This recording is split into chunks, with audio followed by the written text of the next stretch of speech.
Good afternoon, ladies and gentlemen. Welcome to the stream. How are you doing? It's me, the Lost Jewel here, coming to you this beautiful morning. Hello, Elspeth. Hello, Dia. Hello, Kevin. Hello, everyone. How are you all doing? Hello. What chaos are we going to unleash? I have no freaking idea. Hugs to you, Elspeth. Hugs to you. How are you doing? I'm kind of like a cat today. Hello. I'm cute. Oh, you got the Hello Kitty Island adventure for the Switch. Awesome. I don't have a Switch, so I will be unable to have it. Hello! Welcome, welcome, welcome. I love this music. This music fucking slams. I love it.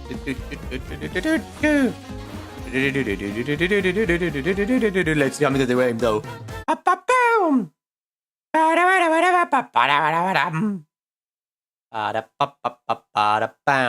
Kim, how's everything going? How do we know over there? Everything okay? Everything okay? Are you thinking on streaming later today? If that's the case, I'm going to redirect people to you when I raid. If I remember the raid. I always forget to raid because I'm not a Twitch person. I always forget.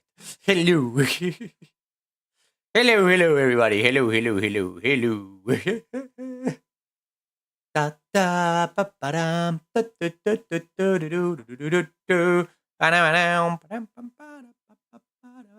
How much I love that music. It's so cool.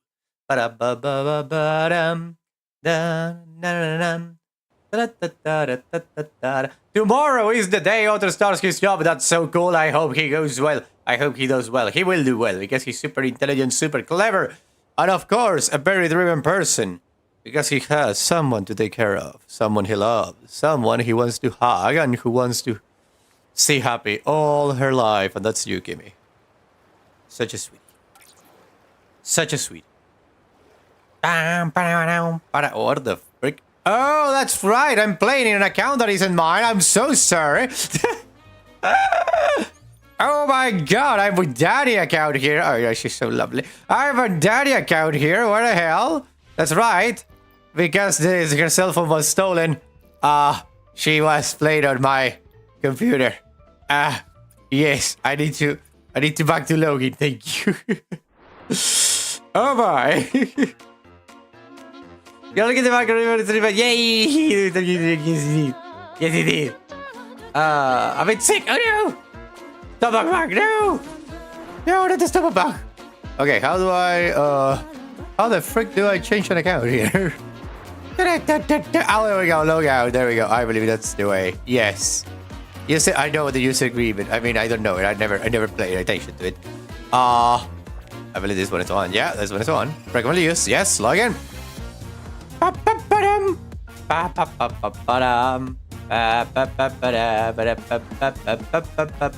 Yeah, that is going good. Today we had a little oops because we... well, I overslept. I was supposed to wake her up for her going to the job, and I fucked that up. I overslept because I was so tired. I didn't sleep too well. So basically, she arrived late, and we are not sure if she lost what it's called, like the let's say like going to job on time. It's like an extra money. That for some reason they believe it's part like of the main salary. So if you don't get it, you lost like a lot of money. And maybe, yeah, sadness in the pedro, like we used to say in my circle of friends, because we're gonna be a little short probably this month. Probably, I don't know. Maybe not. Bummer. And it's all my fault, so I feel extra guilty today. God damn it. Why? Why I had to overslept? God damn it. Oh, well, what are we gonna do? Other than try to get this other side project of mine up and running. I also apply for a bunch of jobs in a freelancer basis. If someone will even want to get me as their writer or something like that. Which should be something like that. Maybe his alt account probably. Yes. What he gave me for this, I have no idea. Hello. So yeah, that's the thing of today. I'm like a little sad-ish. Because why? Well, what are we gonna do? What are we gonna do? There is nothing we can do. Ooh, Flora tribute, give it to me. Yes, I will pick this one up. Oh boy. You gotta thank you for the cat hug. I need it. I need a hug. I need a hug.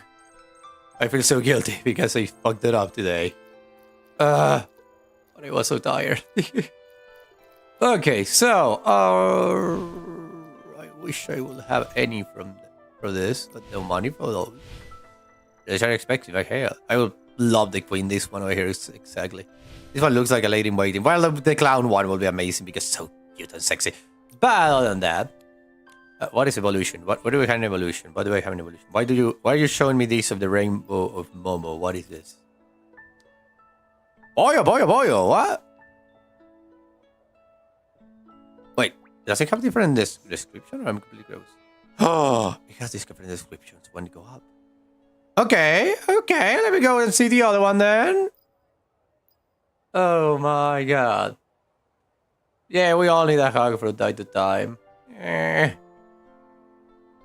hope the figure the lore implement is good. I hope. I hope. But it's not necessarily like a creative job, it's more like, what did you do to fix this writing or whatever, blah blah blah. I hope they pick me up. I'm awesome at that job, but the problem is that people usually think they can do them themselves, and well, there we go. That's how we have mediocre things. Oh, don't worry, Nya, don't worry. I know you have to do stuff at home. You're moving. You're preparing to move, so it's fine. I hope everything's going good. It's doing great over there, and you're actually having a, let's say, not necessarily a good time because I know you're stressed. But that's stressful. Moving alone, moving away is stressful. But I hope you are like hanging in there and doing your best. Yeah, I love the blue too because it looks super cute, especially the hair, purple hair. Yes, yes. Oh my god, it comes with a tail. Wait, it's what came with a tail? I'm curious. Oh, it always came with a tail. Oh no. No, my furry instincts are tingling. Oh boy. Hello. Hello. Nikki, hello. Hello. Oh, Nikki, hello.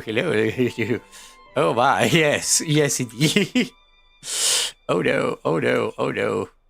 Oh no, if my wife wasn't working, she would be like, probably hitting me in the head or something, who knows? Despite everything, this is the chillest move so far. Oh, no, is it enough? Oh, yeah, I relate. I can relate, yeah, I can relate. Totally relate. When the rain stopped, a shooting star streaked across the sky. Mama looked up just in time to see its luminous trail fading, painting the night in shimmering stardust. Beneath the glittering expanse, Momo closed his eyes and made a little wish. To have a harem full of cats. Beautiful damsels, all of them. One was going to be playful, the other serious, the other an academic, the other a little bit innocent and dumb. And so he wished for his beautiful harem with all his heart. Will the shooting star provide what he wanted or not? That was something he was going to find out another time. There we go. We started in a very good note. Oh my god. It's cheaper. Oh, that's good. Actually, hey, look at that. It's actually pretty cheaper than where we...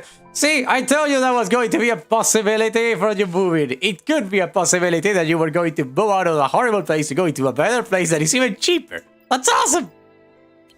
Yeah, Momo is secretly a weeb. They want the whole harem thing. Oh, Momo. Crazy Momo. Evolve it. Ah, what? Ah! Oh my god, the animation is beautiful. Hello.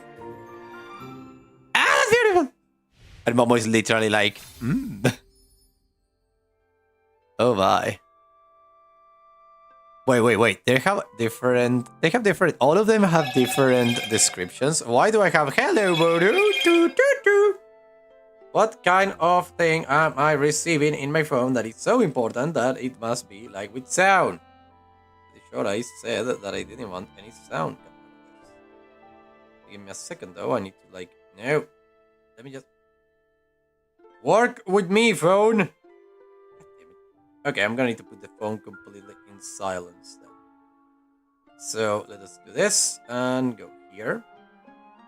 This phone is new, by the way. I love the hello mode. Yeah, I know, but really, we can't have that all the time, can we? Okay, now it's there. We go. Now it's completely like in silence, except for the volume of a call. If someone calls me, I will hear that one. Having that done. Hello, Moto. Do. My god. Oh my god. What is happening in the chat? Moving. Well, moving is cool, Elspeth, I will say, especially if you're moving to a place that you like, that you want to move. But it could be stressful still because you need to get everything into boxes, everything into things, and just moving the things around. You even have to throw out stuff from time to time. Like, you can't take something with you and you have nobody to, like, take care of it while you don't have it. So you need to throw it away. It's super sad when that happens. Especially for something that you wanted to take. Like, for example, let's say, like, a giant piece of furniture or something like that. But other than that, moving, if you are moving because you want to, or even if you don't want to, you're moving to a place you want, it's actually quite a refreshing take on life because you are like, new place, new people to meet, new places to be, new everything, and you just can relax. The first days are a chore though because you're putting everything in place, and even if you put everything in place, you will find a new place to put them after the fact. So you will be like, this table looks so beautiful in this place. You wake up the next day and you're like, oh, but it will look so much beautiful in the other corner. And you move things around all the time until you have like the perfect house on your head. And probably when you have the perfect house in your head, it's time to move out again. Oh, come on, ghosts are cool. I say cool. Oh my god. My god. Yes, indeed. It's second floor. I live now in the 5th, no elevator. Oh, no. Oh, second floor. Yeah, second floor is better than 5th floor with no elevator. Jesus. But elevators throw the expenses of the building too high, so high. So yeah, it's like a give or take. You have no money, no elevator. You have money, I'll go for the elevator. But yeah. Yeah, update what you can. Yes. Doll plushes and stuff I have. Well, all of those are actually like easy to take, I will say, to other places because those are like, you can put it in just like a bag and they are not necessarily super heavy, so it's easy. Oh my god. I feel double the rent and it was like, no! It was a system error! Ah, kill it! Oh, that's so cool. Oh, that's a relief. Imagine that, you're like going somewhere and being like, okay, I want this. And they are like, okay, let's say like a fictional price, okay? 1,000 pesos for the month. And then you look at the thing, it says like 5,000 and you're like, what happened? And you call and they are like, no, it was a system error, still 1,000. Sorry for that, it will be fixed. And it's like, oh, thank God. Oh, that's the best gift you could ever give me. But yeah, I can imagine. I can imagine. Oh my god. Yeah, I know. Yeah, I know it was other. I know. Elevator, my beloved. Yeah, totally. Beloved elevators. Oh my god. What I have, it's so many books, but so many books. At least the dolls, you can like take them, like I say, in like a bag or something like that, like a giant bag, and they're not necessarily super heavy. They take a lot of space, yeah, but they're not super heavy. You could even like take them in you rent the place and you still have like the other home for the time. You could like take them like each day, like a bag or something, if you don't have a car or something. But in my case, they're books. It's so heavy, and I have so books, and they're not small. My god, so many books. Oh my god. You are like, I hear some people have a... Yeah, don't use Ouija boards. You never know where you are when you are above a cemetery. Really. That's the fun part, is that don't use over a cemetery or where a dead body has been buried. And you're like, I don't know if this is a cemetery. What happens if it is? What happens if it's like a pre-Columbian cemetery and nobody knows about it? I'm actually above like 100 or so tombs, royal tombs of indigenous people that were here before anyone ever knew of their existence. I will actually try to not do that unless I know exactly where am I. Oh, the fear of the place is like 3 hours. Oh yeah, 3 hours away. Ooh, yeah, coming out. Yeah. You need to get a flete. A flete in my country is the truck you use to take things there. Oh my god, my Santa Fe Fe, yes. Oh my god. I have so many books. I always forget to take a picture and send it to you all. I'm going to do that today, I guess. I will tidy up a little. Then your royalty is screwed. Yeah, totally. My god. Okay. Oh my. I hear of a school that was built on top of a graveyard. The school literally had... Oh no. Oh no. Oh, that's actually pretty cool. I will go. That's where all the gods want to go to get to study. Very few furniture. That's a blessing. Oh my. He was looking for a party for this one. Oh, next to a cemetery. Like, oh, I would love to live next to a cemetery. You know why? It's peaceful. A cemetery, for me at least, because I'm a little weird, okay? That's cool. Yeah, that's cool. That school will be great. I will just love to be close to a cemetery because, for my perspective, for what I like, it's like peaceful. It's like instead of going to like the park or anything, I will go to the cemetery to walk. I just have a picnic in the cemetery. Yeah, I'm kind of weird because I feel like there is not a lot of people going there. Like, you don't have people going to the cemetery unless in Dia de los Muertos in Mexico. But other than that, in the rest of the world, the cemeteries are actually like a place you don't want to go. And on the contrary, I would love to go there. I will go there and read. Like, I will go there, sit on the patch of grass next to a tombstone and just read. And just like relax and hear the wind and stuff, because not even cars get close to the cemetery. I don't know why everyone gets afraid of the cemetery. I just love a good cemetery. Here in Argentina we have a place called Recoleta. It's in the capital city, in Buenos Aires.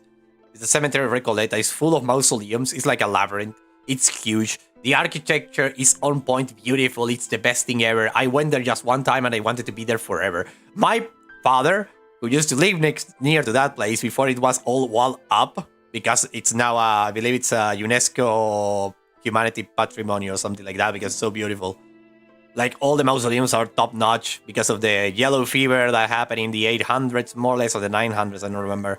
Like, close to the 900s, but I don't remember if it was still 800 or start of 900, I don't remember. The thing is that the yellow fever that was so strong in that time, in that era, was so strong, it was an epidemic there in the capital, so a lot of people died. And a lot of the rich people died.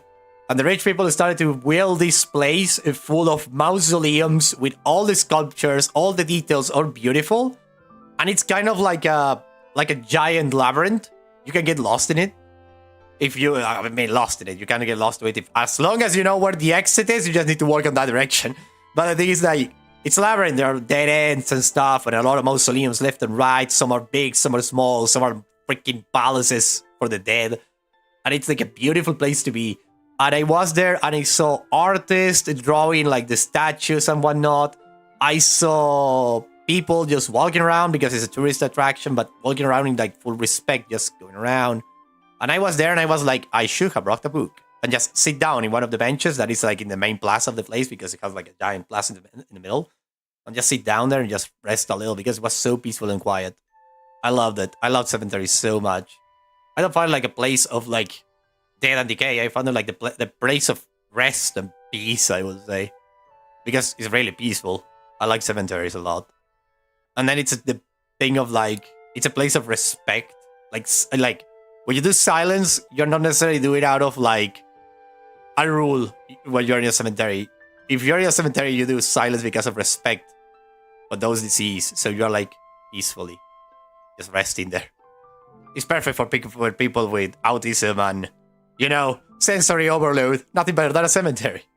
So I want to go to one here in Cordoba actually and read. Just go there and have a day there. Just read. And maybe look at the tombstones and pay my respect to the deceased. It's so beautiful. I love cemeteries. God damn it. I like to hear the bells. The bells are super cute too. Like, you mean by the way, which bells? The one that you usually put like underground so the dead body, if it's not dead, can ring them? Or the bells of like the church or the chapel in the cemetery? Oh, Rodrigo, JD. I get some cemetery to live next to one. I like them, but my family was super weird about stuff of that nature. No. The school encounter doesn't find my dad. No shit, Sherlock. Oh my god. Oh my god. Yeah, sacred burial sites like Native American ones and building over them, it's a dick move, I will say. But at the same time, it's like, well, if you knew what was down there, yeah, it shouldn't do that. Just respect the dead. Until we completely forget about their existence.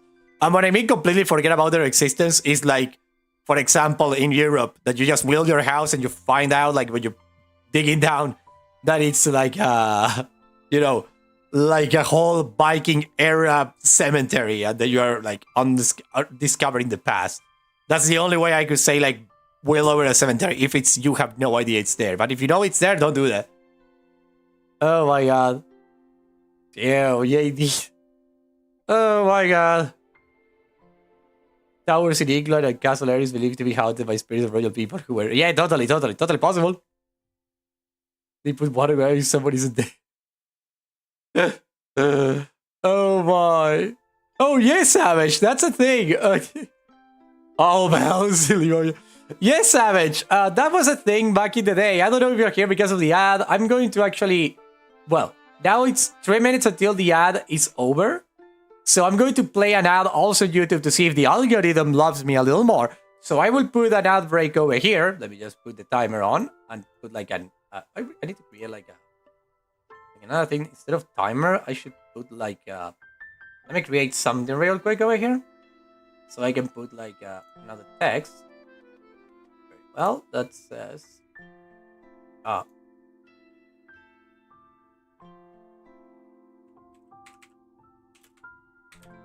There we go, that will be something like that.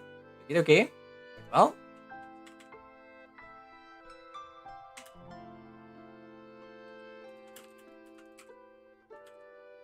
Very well, that should be it. And then I accept this and I put this thing. Let me just put the timer on in 3 minutes. Oh, well, actually, it should be 2 and something, I believe, because of the thing. Let me see. The thing is... Oh, damn, this is not the right page. There we go. 2 minutes. Yeah, 2 minutes. So I put in 2 minutes. And I will move this one down. No. There. But I want to change actually the color of the font because a little complicated to read in that colors. So I will go with a bright green. Yeah. No. Bad idea. A color that actually stands out will be like a black. Yeah, black. Black? Yeah, but it should actually like wait a minute. I will like yeah, that should be okay. And then chat mode. What do you mean chat mode? Go. And then the color of this will be like a bright red. Bright freaking red. Yes. Yes. Yes indeed. And size of the thing will be like 10 maybe. Yeah. Yeah, I believe that's where you can see it. No, not necessarily. I'm stupid. Ah! God damn it! I'm trying to do something here. Background color. Oh, this one. Oh, this one will be actually really good. Yeah, I will put this one actually like that. Then this will be just white color. There we go. Why didn't? Oh, because I'm stupid. That's why. Haha. Oh, I could put like. Oh, take a look at that. So I go like yeah. This one like this. There we go. There we go. Very well. And then I go to here, and this should be maybe like the green, maybe. Yeah, that sounds fine. Kind of fine. Yes. There we go. That way I can actually put it like up here. There we go. And then I do this. Yes. And then I hit the timer on. Like it's already like. Well, the ads are gone, but that should be like how it's look. So, how it will look like. Now it's gone. There we go. Perfect. Now it's taken away. Okay. There we go. Oh my god, what the hell? Okay, let me read out the chat and we're back because... Jesus, I don't even know if I click the ad on the YouTube thing. Damn. We're gonna find out soon enough later. I will put that ad later in the next Twitch thing. There we go. There we go. And let me read what happened. Yeah, Savage, I was about to say. Back in the day, you could have wait a minute, my eyes are weird, aren't I? I have my character model being a demon. Yes, indeed. Oh my god, there we go. Okay. Yes, Savage. Back in the day, Back in the day, I mean like the early 900s, 800s, and 700s, I believe, even before that, probably. The thing is like this. You had a possibility to be pronounced dead, and you weren't dead. It was a possibility. For example, you enter a coma and your breathing or your heartbeat was so freaking like so low that the physician wasn't able to hear it or feel it, so you were pronounced dead. But just in case, they will put you they will bury you on the ground, right? And they will put you how do you say, like a cord, like a how do you say this? A thread. There we go. They will put you a thread around the finger, tied to the surface through a pipe that will go up into the surface level where you were buried, and there will be like a little bell. If you were alive, you will just have to move a little bit for the bell to start ringing, and everybody will know that they need to dig you up immediately because you were actually alive. That's how it works, Savage. There were a couple of cases where that happened, actually. I wanted to... Oh my god, Gothenburg is not only believed to be haunted. Oh my god. Yeah, the thing is that I don't want to go to haunted places. That's the thing. I'm not a fan of haunted places. I'm fond of peaceful places. It's not the same. It's like, I don't want to go into a haunted house, like not the attraction. I mean, like a real place where something horrible happened or something like that. I don't want to go to a place like that. I want to go to a place where there is peace. Like, I don't like the idea of going into a haunted place because it's haunted and I'm like curious. Because curiosity killed the cat. I'm actually more like, hey, I want to just go to a place where nobody is talking. It's just peaceful. Oh my god. Oh my god. Yeah, we have here one place that is haunted, apparently, like in Argentina. But we have actually a couple, and there is one in Carlos Paz. There's actually a couple. There is an asylum that is abandoned in the middle of the mountain, but my brother wants to go with his friends and wants me to tag along. We will be crazy. I will do it. If I'm with a big group of people, I would totally go to a haunted place just because. Oh my god. And it's 8 hours. Jesus. 3 times a year. Nice. Such a bad thing. You trigger some fear of being very like, oh no. I like fears not how to play it totally. Oh my god. Oh yeah, those are the... Oh yes, yes indeed. Yes indeed. Yeah, those are the worst. My god. Christian early on because people back then did not believe us long as we do. Yeah, indeed. They will totally do that. Places like that, totally. I will go if I'm happy. I know of other malls and hospitals. Oh, hospitals are so cool. Abandoned hospitals are so cool. Malls? I would like to go to a mall because a mall is not necessarily a place where something evil happens. It's just a mall. What is going to haunt me? The spirit of capitalism? The ghost of furniture not bought.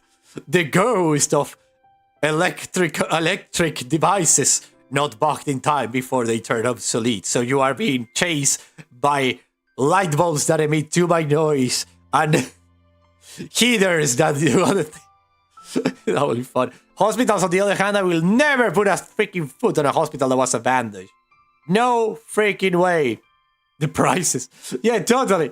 Imagine that, you go to a place and you're like, the ghost of clothing stuff. Yeah, the ghost of the ghost of fashion long past.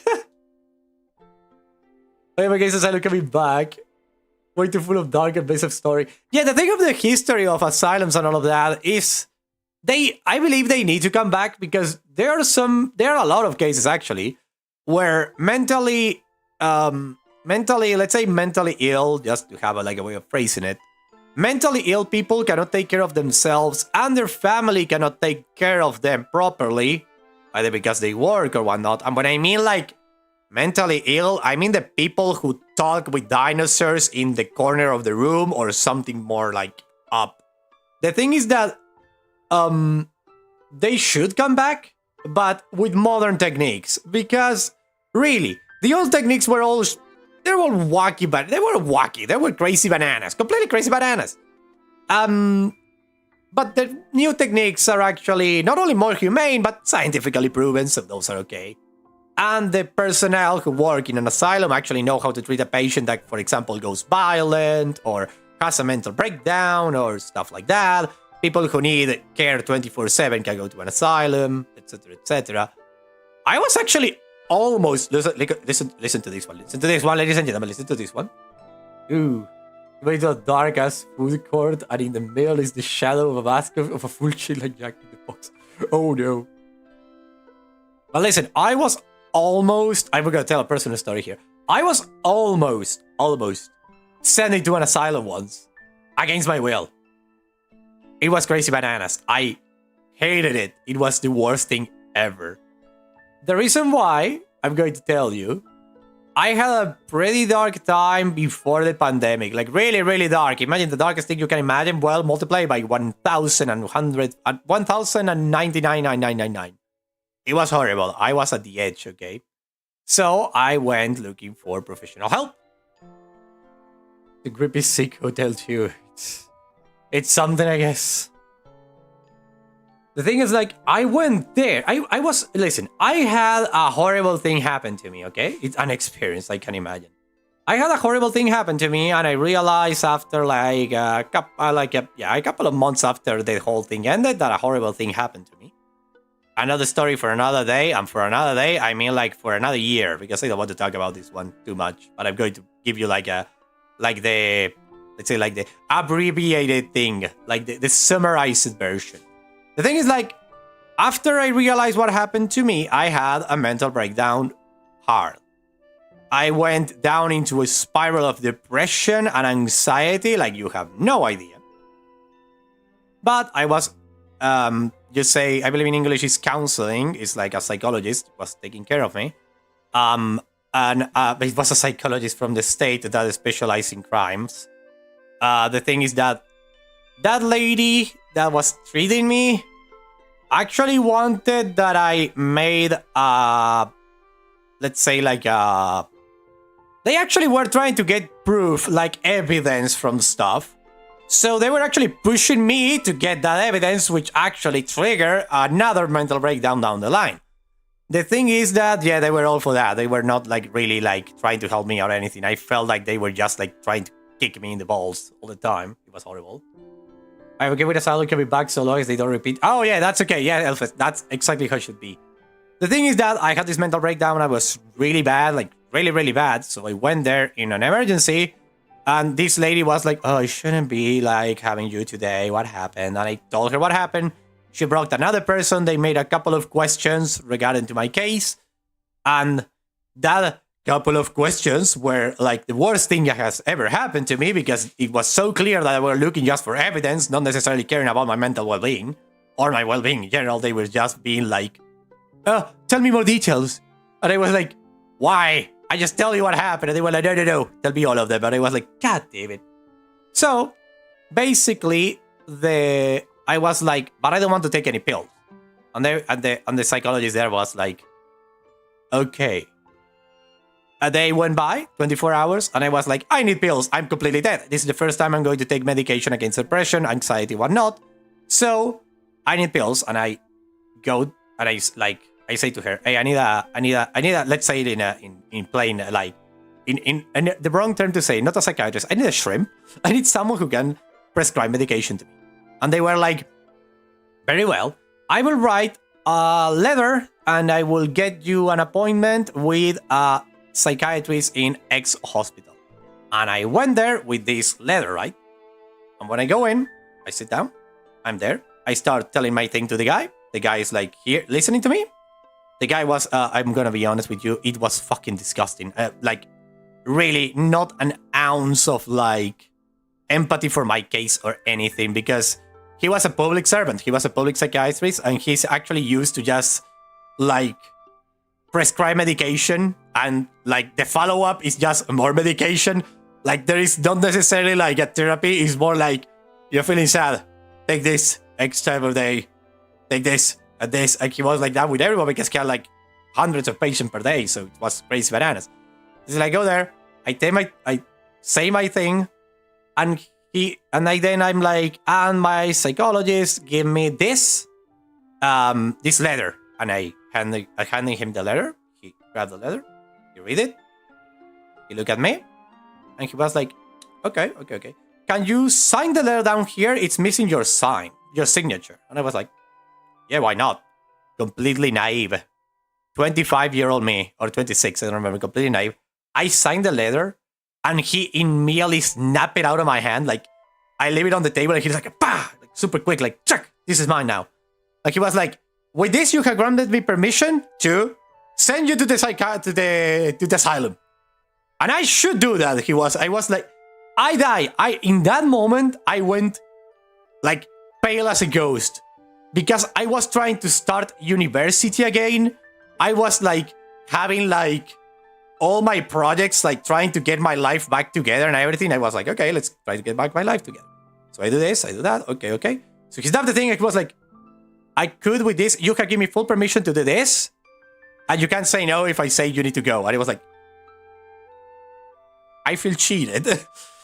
What the fuck? And the guy then said this thing, but listen, he went to all of those lengths and told me that shit for then tell me the next thing. It was so freaking fucked up. When I think about it, I'm like, I want to punch the guy in the face, because after that, he was literally, I mean, he sent me that, okay? He was like, I should send you immediately to be like in an asylum. Like immediately, just like that. And you gave me full permission to do it. And I was like, fuck, what have I done? But listen, I was so depressed that I was, okay, if it has to happen, it happens. I don't want it, but whatever. I feel so cheated by the psychologist though. And then, the guy said, but I don't believe in asylums. And I was like, what? What the hell? Yeah, these kids is why you read whatever. Yeah, indeed, you read whatever. The problem is that if you're so depressed as the level as I am, so desperate, so about to freaking jump from a high building. I'm not gonna lie, I was this close to not being here, ladies and gentlemen. But the thing is that I was desperate. I just wanted medication. I just wanted to feel better. I just wanted to go out of the dark place. I was like completely like down for anything at that point, except freaking doing what my mind told me to do. So, but he was like, but I don't believe in asylums, so I'm not going to take you there. So I'm going to give you this pill and this pill. You're going to take them this way and this way. So I go out, I get the free medication that he gave me, and I took the first pill the first day. I was trembling like a leaf, okay? I was a leaf in an autumn breeze. I couldn't move. My teeth were like clacking against each other, like, my arms were moving whatever they wanted. I was having so many adverse effects with that pill. So I went back the next day because I couldn't survive. I took only one as he prescribed and I was dead. So I went back and the motherfucker, the freaking bastard, was like, okay, where's this? I can see that. Okay, no. Start then taking 1/4 and then after a week go for half and that way and that way. This is gonna last for a year. Wait a minute, the history gets even better and better because it's like, what the hell? By the way, I'm not doing this for you to have like pity of me or anything. I'm just sharing an experience. If you want me to stop, just say so. If you want to keep playing, whatever. But this is like a cool story because I wanted to tell you that sooner or later it was going to come out. And after that, I was like, well, like enduring the medication that basically destroy everything. 2 pills. And I'm going to go deeper into the 2 pills in a second, okay? One was an antidepressant, all fine. And the other one was to control my anxiety. Put a lot of quotations into that. I'm going to go into detail about that one, okay? Yeah, I know, Kat, but it's in the past. I'm fine now, okay? I'm fine. Don't worry about it. I'm fine. That's why I can tell you this story, okay? So don't worry. Oh, you're so dang. Yeah, I know. Yeah, indeed. The thing is that I got 2 pills, okay? One for the depression, the other one for the anxiety. Put a lot of quotations into that. You're gonna find out in a second what was actually happening.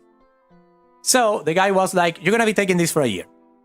A year went by. First month, I didn't feel anything, but those pills take like a month or 2 to kick in. But after two months, I was feeling good. I was feeling great. I was stable. I was thank you for this period. I've been dying for my mental health. The therapist, there was talking about fake. I hate when they say that you're faking it. Oh my god. Oh, what the freak? Elspeth, I'm so sorry for your experience. I hope you don't have to go through that again. That's awful. The thing is that, well, according to this guy, I was like 1 year medicated. I was going to be 1 year medicated. I really hope you don't have to go through that. Remember, we are here to talk if you ever need. Like, I'm here to talk if you ever need. We have the Discord and all of that. We're fine here. We are all mature individuals over here, so don't worry about it. In the sense of like, we're all mature individuals in the server and whatnot. The thing is that then I went 360 days after the first pill I was taken, and I'm all giggly and happy because I'm going to stop taking the medication, right? So I went in, I sit down, and I'm like, I'm super excited, doctor, because I'm going to stop taking the pill today, or at least I'm going to start lowering the dosage until I can leave it. And the guy looked at me dead in the eye and he say, you misunderstood me. It was minimal 1 year. I'm going to be the one telling you when we stop. And immediately after that, it was a bummer. So I continued taking the pills as he prescribed because I'm an obedient freaking gentleman. But already feeling a little down because it was like, why? So I keep taking the pill. Then pandemic strikes hard. My country goes into full lockdown for a year, and I just have the medication through basically email. Like he sent me like the thing. I need to go to the pharmacy and get it, and that was it. Like, that's how I get it. Why I can go in there? Yeah, look at the patient, we get protective. I mean, that's great. That's great. Oh my god, I'm happy for that last part, Elspeth. At least you have someone to protect you there. And well, continuing my story now.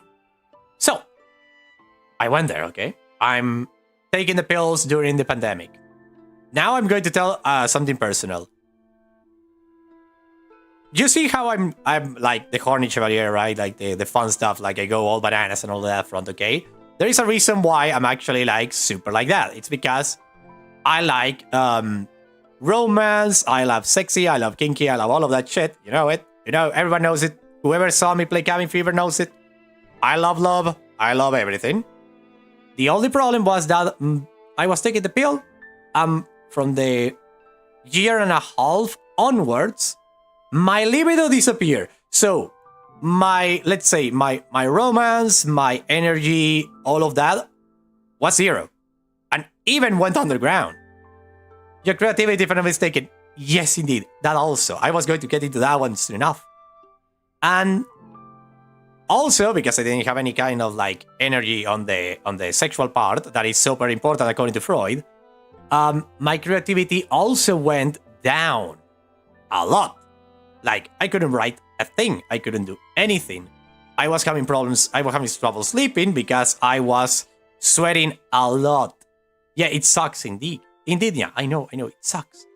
So, I was sweating a lot while I slept, but I'm not really like, oh my god, I'm a little like I'm sweating up a little bit. No. It was like if I took a shower under the mattress, like over the mattress, like under the covers. I took a shower. I needed to sleep with a towel, and it was a cold sweat, so I was all the time cold. It was horrible. I suffered it a lot. I needed a towel to sleep with because I needed to like be like taking away this freaking shower that I was taking every single night. And after that. Yeah, indeed. Yeah. We went through that too. Yeah, it's the worst thing to be in, like having those sweat, like you're trying to sleep and you suddenly wake up all like drenched. Like you literally went into taking a shower under the covers. Oh my god. But I was like, nah, we don't know drawers. Yeah, totally. It's like that. And me too, I was like, nah, we don't make stories anymore. That was my brain. The thing is that, after that, because, yeah, easily overheat at night. Totally. It's like completely weird. It's horrible. It's the worst. And then this happened. This other thing happened that was even weirder. I was like feeling bad and everything. The psychologist that was taking care of my case to like help me out, she completely dropped me. So the place that was taking care by the state for the victims that suffer a crime, they dropped me completely. One day they called me. It was even during the pandemic, I believe, like a couple of weeks after the start of the pandemic. They called me and they were like, ex-doctor will not be able, well, ex-psychologist will not be able to treat you anymore. And I was like, why? She's still working there. I can hear that. But we will get you another psychologist shortly. We will call you back. They never called me back. They left me completely hanging. So I had to look for another psychologist. And lucky B, I found a great psychologist. Shout out to that lady. Jesus Christ, that was the best psychologist ever in the town over. Also by the state, let's say free, quote unquote. She was the best lady ever. The best psychologist. I couldn't be happier. So this lady treated me. This lady talked to me. She was great. Then she was like, okay, you want to you haven't taken this medication, you have these things. Let us get you to the psychiatrist of this institution so they can lower your dosage. Let's see if that brings your libido a little back and your creativity back. So I were there. The most hit people got, yeah, he did. So I went into the psychiatrist and she was like, okay, we're gonna lower the dosage of the antidepressant. The other one, we're gonna keep it as it is. And I was like, okay. So we lowered the dosage and I was feeling a little bit better, not necessarily 10 points. I was still ugh. No creativity, no libido, whatever, but still in a better place, I would say. The thing is that the psychiatric ward in that place shuts down because of budget reasons, or I believe the lady went off to get better job opportunities, which is completely understandable. And I was living in the dark again. Still getting my medication though, but living in the dark again. So then I started to look for another psychiatrist, this time on the city next town over, I would say, the next city. I was looking for someone because I wanted to stop taking the pills entirely. I was tired, no libido, no creativity, and I was feeling depressed again, which was weird. It was like, why am I feeling depressed? It was 3 years I was taking the pill, by the way, these pills. And I was like, I feel sad all the time, I don't have energy, I cannot focus on anything. I cannot have creativity, I cannot do nothing. So I went into this psychiatrist that my psychologist got me. It was a private one, so I had to pay it, but I have no problem. I have money at the time and I pay it. And this psychiatrist, lovely lady too, was like, okay, what's your thing? And she started to ask me a couple of questions and whatnot, and I was like, I want to stop taking this one. I'm just taking half of it. Can I stop taking it? This was the antidepressant. And the one against the anxiety, quote unquote, was another one. So I started I leave the first pill. After the second session, she was like, okay, now you can stop taking it. And I was like, great, let's go. One down, another one to go. And then, listen to this one. This one is the craziest part ever. It's just crazy bananas. But before the other pill was taken away, she started to ask me questions that I didn't understand why she was asking them, okay? She was like, okay, you want to stop taking this other pill? And I was like, yes, of course. I want to get my brain back. I want to get my brain, working again.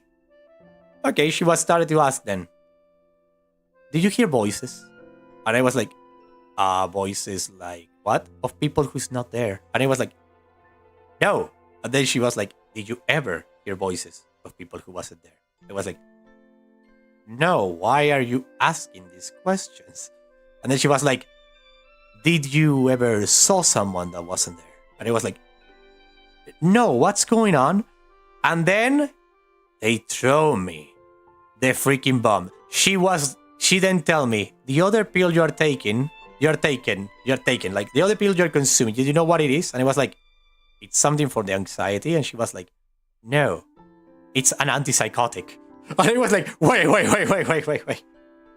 Are you saying me that I have been medicating myself against basically my imagination? And that's why I couldn't imagine anything the past year and a half, maybe even a little more.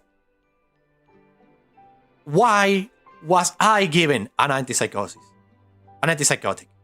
I don't have that. And she didn't only told me like, I don't know. She told me like, I don't know. That's why I'm asking. And then she was like, another thing. These pills, both pills you are taking, are supposed to be taken for 1 year only. And then have a reassessment to see if you need to take them again. But after a while, you have stopped taking them to see if the symptoms of the depression and whatnot come back. Because you cannot take them for so long or you will have basically a boomerang effect. All what the pill was doing to keep your brain in check was going to be like multiplied by 1,000 in the opposite direction. So if you were like medicating yourself against the depression is gone because my depression, by the way, was circumstantial. In a sense, it was circumstantial to what I realized happened to me in the past. So I had that. My depression probably went away like a year and a half into the treatment. And I kept taking the pills because nobody said me otherwise. And I started feeling sad and depressed again, even with the pills, but to a degree that I have never felt before. It was more like let's say like draining, a draining of energy that was even more stronger than before. But with a mind that was numb, it was like I couldn't think anything. I was just there like a ghost, like an entity in a freaking purgatory. And the reason for that was that I was basically forced to take a pill that I should have stopped taking a year and a half ago. So I was keeping a medication that was actually doing the opposite of what was supposed to be doing, including the antipsychotic. So I was going crazy bananas without realizing. Yes. When I drop a sudden all the meds. No, don't do that. No. Never drop the meds. That's why I never drop them. I always try to look for a psychiatrist to actually help me leave them. Because I knew that you can't drop them out of the blue because that will be bad. You need to actually have an assessment and all that. That's why I keep taking them even if I felt like they were actually like hindering my ability to have creativity.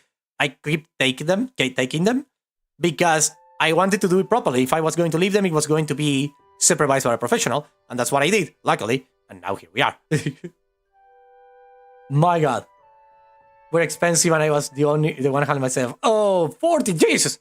But Polymer, they were gone. Oh, no. Yeah, it did. That's kind of what I was thinking when you say she was asking that. Yeah, totally. Oh, numb is but drained. Yeah, indeed.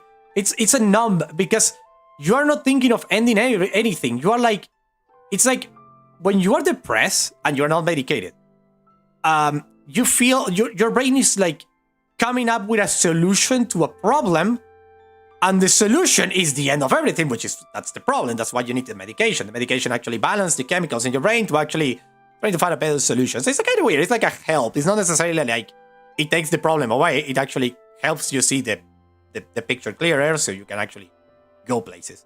That's what a medication does. So the whole thing is like that, but after taking it for so long, my brain became numb. The depression was back in force, but I wasn't thinking about the end. I was just thinking about, like, how could I describe it? It was like time had already run out. There was nothing for me to do other than wait for the end. It was like, I'm not going to rush it. I'm just going to be there like an entity floating in space and doing nothing. It was horrible. Yeah, I don't want either. But remember this, if you don't like your psychiatrist, seek for another one. Do not ever drop the pills on your own. Always go for another option. But always do it with the responsibility of knowing that you are taking medication that alters your brain. Which means that you cannot just drop it because you feel like you are not getting better. Even if you feel you're not getting better, trust me, you are getting better in one way or another. And if you don't feel that way, you can go to another psychiatrist or even to your own psychiatrist and say, I want to change the medication. Maybe we can find another one that could help. And that will work. Maybe. That's how it works. You cannot go like that because you will probably just like end up hurting yourself even more if you drop the pills out of the blue. That's why you should actually try to go with a psychiatrist. And if you are even having like monetary problems, know that having maybe one psychiatrist visit and tell them about it, like, I don't have more money to pay for this, so I want to be able to, like, leave them slowly, tell me the dosage I need to be, like, lowering down to actually reach the point where I'm okay. Or even better, like, telling them, is there a way that I can, for example, these 30 pills, I take one per day. Can I lower the dosage to a half so I can have this medication for 60 days? And then, you know, just buy it in 2 months when I can have the money or something like that. And probably the shrimp, the beautiful psychiatrist, is going to be actually like, yeah, I'm going to help you out with that. We're going to lower the dosage. We're going to do something because you can't be without meds and stuff like that. So always go to a psychiatrist. Even if you want to leave them, do not leave them on your own. Leave them with someone who knows how to leave them, who knows how to take care of your brain. Oh my god. There was so many meds because they kept making my depression worse. Yeah, that's the worst part. There are some medications that even make it worse. But there is another reason for that from what that could be the case. That was my case, and I'm going to share it now. Oh my god. That's how I feel most of the time I do. Unless I'm manic, then he sucks. Yeah. Yeah. Yeah, indeed. Look for one always. Have a psychiatrist that can actually, like, help you out. Another thing, if you don't feel the psychiatrist or the psychologist or whatever vibes with your energy, look for another one. It's really important to actually feel like you can vibe with your therapist or psychiatrist.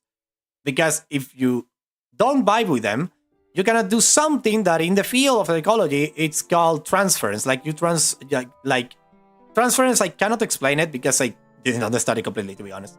But the thing is that it's that feeling that you feel when you can, like, trust this person. And I see them as, not necessarily as an authority figure, but as someone I can trust and someone I know it will not betray me. So that's the thing. But if you go to a psychiatrist or a psychiatrist or a psychologist, and you feel like, I'm uncomfortable around this person, just look for another one. Do not stay with them. Just look for another one because that one is clear enough for you. Indeed. I don't watch news. Oh, me too. I don't watch news. My god. Yeah, indeed. I don't watch news either. I try to keep away myself from news. Because there was a time when I actually watched the news all the time. It was really raining, so I decided to just... You're not gonna find another one. Yep. Cold turkey is really not good for you. Yeah. Okay, that everybody sucks. The device important. Yeah, it is. Day one, because I feel like talking to a wall. Yeah, nothing worse to talk to a wall. I had another story of that. I didn't have a story like that. It was horrible. That one when I was 18, I remember. Yeah, fuck the news indeed. Listen, the reason why I don't watch the news is not because I don't care about what's happening in the world. It's because most of the things that happen in the world are beyond my capabilities to fix or to even, like, alter or change. It's like, for example, something happened in X country around the world. It's like, what am I going to do? Take a plane, go there and make a protest by myself? What the frick? There's nothing I can do. So why am I going to get completely bummed down by something that happened on the other side of the world or even in my own country if I don't have the power to change it? And most of the time, news only report on big things. So you don't have the power to change anything, which means that it's only more stress to you because you're living in that place or you're seeing something horrible happen overseas. You don't have to do anything. Just enjoy your own life. It's not like living in your own bubble because you need to be, like, a little bit aware of what is happening just in case something happened and can actually impact you. But it's like, just live life free, like, with the less amount of stress possible. It's the best way to live life. You're gonna have a bad time. Yes. This is my issue with the news. Savage, get away from the TV. Do not read the news. The only news I read are gaming news. Those are fun. Yeah, indeed. Oh my god. Yeah, the news feel like filler too. That's the worst part. It's like, my god. Being an empath, you pick the emotion and hit. Yeah, indeed. That's the worst part with being an empath. You feel what other people are feeling and you can do shit about it. Oh my god. Now, continuing my story about the whole thing about the meds, okay? So, I must know if something impacts me. Oh, well, Savage, it's fine. You can watch the news. Just, I would say, take like a vacation from news. And do not think too much about it. I watch anime news and that's it. I watch YouTube drama. That's all I need to watch. My god. Oh my god. They had a Nintendo Live today. It sucked. Yeah, that's the best. That's the best kind of news you can have. It's like, oh, they made a presentation from a game. I can say it's going to crash and burn. It's the best thing ever. That's the kind of the news I like. Is to watch a game that is going to come out and see it and say, there is a technical demo. The game is going to be a piece of trash. The drama is great. Yeah, drama that doesn't that is not like world changing is the best. It's just fun. It's just fun, especially if it's like something funny that you can relate to, or maybe like hate, like hating something small and not necessarily like, let's say, a government or something being in another part of the world, like just hating X person, but not hating in the sense of like I'm a hater, but hating in the sense of like, why did you do that? It's better than all the other things actually. Long live the drama. Fun. My god. The thing is like, I went into hell, okay? I went to hell and back. This psychiatrist takes away like all my medications, and I start feeling sexy again, ladies and gentlemen. I'm not gonna lie. I started feeling sexy again. Feeling sexy, feeling secure, feeling like I'm not necessarily the king of the world, but my, let's say, like Leo. I'll say Leo because it's my zodiac sign. And you know, Leos, they say that they are like super narcissistic and whatnot, like I'm the best in the world. Yeah. So I stopped taking all the meds and I started feeling like secure again. Like, okay, I can do stuff. After like a month or two, I was like, yeah, happy feeling. I was like, go for it. I can go for it, for it. Then though, something happened. Yeah, the sex is the best thing. So I started feeling sexy again. I'm Virgo. I don't remember what the other symbols are. I'm so self-centered in my Leo persona to be able to actually understand what the other symbols are like. Love you also. I'm a gold mermaid. Love it. The thing is, after I stopped taking the pills, I start feeling sexy again. I start feeling streams. Actually, streams not. I was doing videos at the time because the internet was not that good. So I started doing that. And I felt better, I felt more secure. I started losing weight fast. I was weighing like 80 kilos or 85, I don't remember. I was fat, okay? I was fat. After I started taking the medication, I was fat. Then I stopped taking the pills. Listen to this. I didn't do any exercise. I didn't start the gym. I didn't do anything different from what I was doing when I was taking the pills. I went down 25 kilos in a month. And be slim once again. Like, being like slim once again. No more belly, no more... Just slim. Just like I was before. In less than 30 days, I believe, or more or less like 1 or 2 months, I was back where I was started. And I was feeling so insecure about my weight too, you know? But then I stopped taking the pills completely. It went like...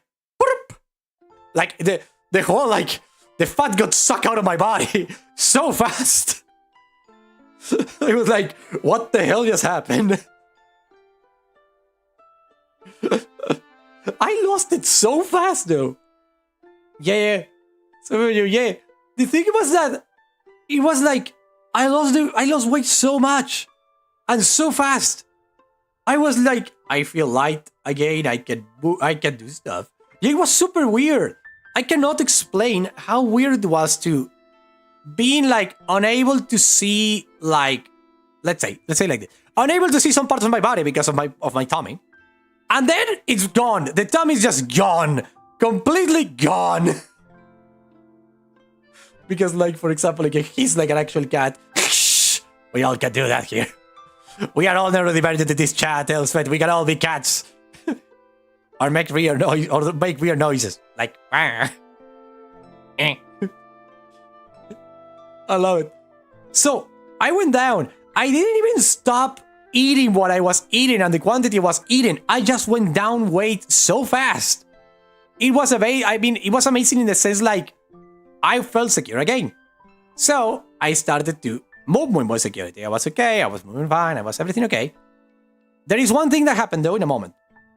I'm going to tell you this. It's a psychological fact, okay? When something terrible happens to you, like the thing that happens to me, there is a big chance that you're gonna have a moment where you, they scare a girl with a hiss so much. That's so funny. Yes, well done, Elspeth. This is the thing. When something like what happened to me, that I'm not going to be into detail, happened to me and stuff like that, I had a mental breakdown and I actually went off streaming for a month. Savage was there, remember it? I had a mental breakdown because I watched a couple of, let's say, independent animated shorts in a film festival. They trigger so many bad things in my brain so fast. So it was like a truck that I went down the depression hole at record speeds. I was feeling so good until I watched those. It was bad, okay? It was horrible. I had a really bad time. And just for watching independent cinema, I went down hard and fast. So I had how do you say this? Like in Spanish with recaída, it's like I dropped down again basically, but hard. And this is something that happened to people. Yeah, it did. Yeah, it did. It's like I don't have a lot of triggers, but the way the persons who did the shorts presented the things was, I'm gonna say, the shorts were amazing. Art, like, let's say, like aesthetically, artistically, all of that. They were cool, but they were so grotesque and so, let's say, one way of saying would be like unapologetic, I think. That I spiraled down fast. It was like going into a freaking like, I don't know.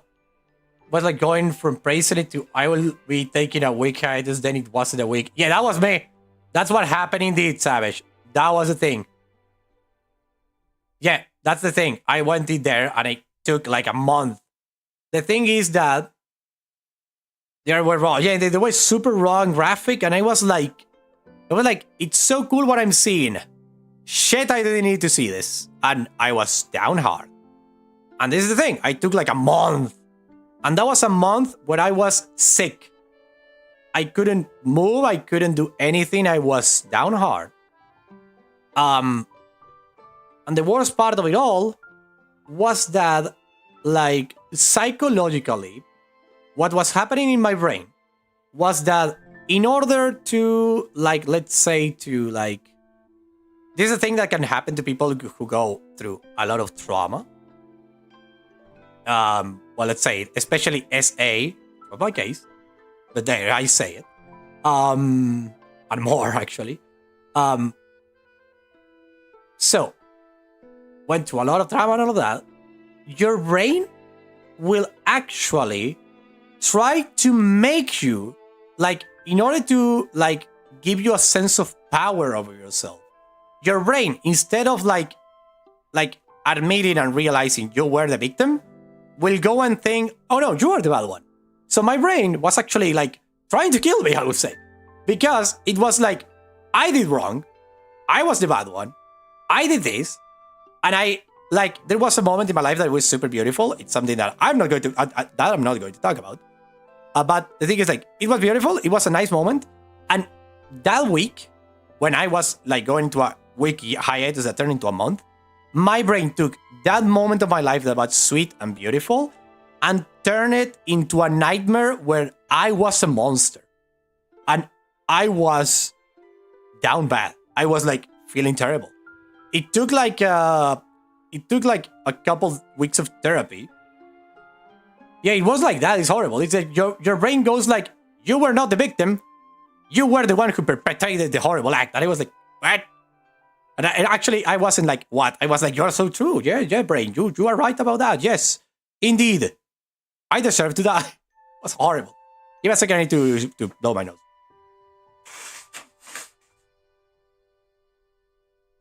It was the worst ever. And the thing was like, okay, I'm like having this horrible moment. I was not feeling well. I couldn't move. I was like starting to go to university like 2 weeks prior. I was doing great. I actually went into this cinema thing by mistake. it wasn't by mistake. It was like I stumbled upon it. I was like, oh, cool. I remember this this event from like 10 years ago. It was very cool. I wonder what are they doing, and I went in. Bad move for me. Brainworms I do with this still, but it's getting better. Yeah, triangle. Me too. Triangle lazy. Me too. They make you feel like you're the one doing the bad thing, or you did the bad thing, or you're still a bad person. Also, you can have like a little bit of control over your past. Like, oh yeah, this happened to you, but you had the control. It's fine. And he's like, no, it's not fine. What are you talking about? I was completely manipulated and make a lot of things that I didn't want to do. Oh my god. The thing was that I went down hard. And then the bad timing was immaculate indeed. Yeah, indeed. It's like, why? Why the bad time? It's like bad timing. So I went to those shorts. Everything went bad. Then I took a week, a month actually, of being in my bed with gastritis anxiety. So I was like puking everywhere. I couldn't retain food. I didn't want it to eat. I didn't want it to breathe. I didn't want it to be alive. The thing is that I go to my psychologist, and they are like, I believe you need to take again like antidepressants. And I was like, no way in hell. I'm not going to. No. And then talking. In a moment, the psychologist was like, you are going through this thing. That was basically that. The fact of like, I was playing the role of the victimary instead of the victim in my brain. And I was like, oh, that makes sense. So I could like go up one step out of the basement, I would say. Like one step out of the basement. Still in the basement though, but one step out of the basement. So at least I knew what I was fighting. Okay. Before I was just like thinking I was the bad guy and that was it. Now at least I knew I was fighting myself over that like way of thinking. So I was like one step up. And so I decided that week to go to university just to like go back in. And guess who I met there? My beloved Danny. Just family, it was similar. Yeah, totally here too. I hear the same freaking thing, both of us. The PTSD is the worst. Yep, I totally understand, Elspeth. Totally understand. My abuser is in jail currently. And let me not talk about the judicial system. Those were fucking horrible and atrocious on the way of treating me. God damn. But damn, they were horrible. Oh, I remember what was the thing that actually took me down hard. It was the worst. Now I remember. For when my like the monster that actually like manipulated me, I do a lot of stuff for a year and a half. Was taken to like it was like in the road to go to be in judge and all of that shit. I was asked if I wanted to be like Carol Yant in the case, if I wanted to go there and just like be like, yeah, this guy did this to me, in the podium and whatnot, right? What a play! Oh, damn! I'm so sorry of that. Yeah. Okay, go! Don't worry. Thank you, Keith. Thank you. I was about to finish the story, so don't worry about it. Oh my. See, yeah, I know. I understand. Yes, I know. Oh my. Now I remember what happened actually. It was like, I got a call because before I was like, I don't want to know anything about this case. I just want to move on with my life, right? I was like, I want to move on with my life, so I will go. That's what I said. That's what I said a year prior to my breakdown. And then, the day of my breakdown, that was the thing that actually like took me down hard, was that bot won't see the light of day, so we'll pretend like nothing happened. No, this bot will see the day of light. Don't worry about it. It will be there. I like it. I like this video. I wanted to talk about this sooner or later. I don't know. Maybe some people will get a little bit of catharsis out of this, which is what some people need. Sometimes, and this is something that neurodivergent people have in common, I know we all do, is the fact that when you're telling your own experience, you are like, I wonder if I'm actually like being a bad person, like watering down what the other person passed through. But this is my personal experience and I'm just sharing it. I'm not trying to downplay what happened to you. I'm just saying that I went through something similar. We need to realize that when we share these kind of things that happen to us, it's not for like to overshadow another person. It's just to say like, I get you. I cannot be you, so I don't necessarily know what exactly happened to you, but know that I went through something similar, and I'm here to listen to you, share what I did, my experience, my way of coping with it, and hugs, lots of hugs. That's why I will keep this mod up, actually, because it's really cool. That's a way of, like, neurodivergence have a way to deal with stuff. Yeah, I know. I feel comfortable sharing right now. I don't know why. I feel like the community has grown enough to actually, to actually be, like, I could actually share this. Like, I feel the community has grown enough to be able to share this and maybe help someone else out with my little experience. Into the pile of stuff we have in common. Then. Yeah. I know. I know, Savage. I know. Oh, my. That's the thing. Oh, my God. Every scary moment as a teen. Whatever trigger is seafood and the smell. Oh, no. Oh, no. Elspeth. Stay away from the fish market, Elspeth. Oh, my. Hugs. Send you hugs. My God. The thing is that, listen to what the freaking judicial system did to me, okay? Because this is crazy bananas. Not only did they manipulate me at first for this is another one that is going to drive you crazy, okay? Because this is crazy bananas. Listen to this one too.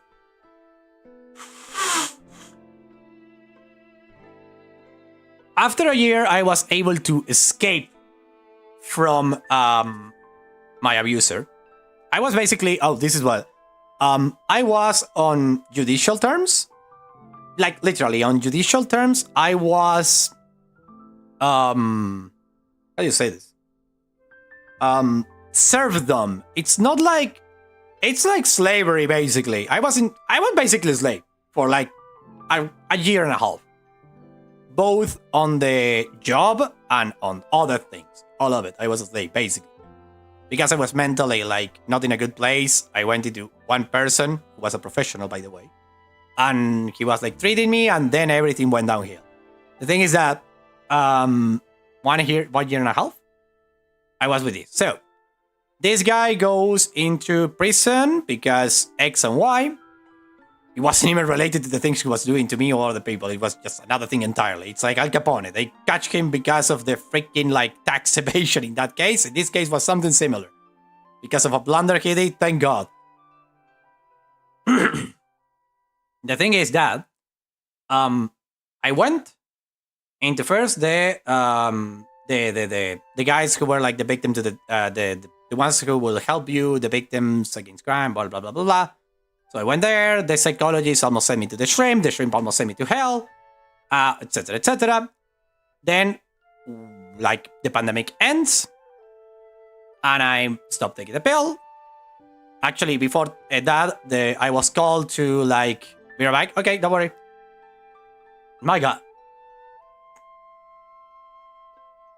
Instead of getting information. No! No fucking way. I hate that of the judicial system. I hate that. I hate that, Elspeth. I hate that. I hate that. I hate it. I hate it. I hate it. I hate it. I hope that guy, both the ones who screw it, I hope you, I don't know, get a twisted ankle or something. And the other guy, the abuser, I hope he gets freaking run over by a truck. My God. Oh, Jesus Christ. Yeah. Today I'm open the heart to you all. Because why not?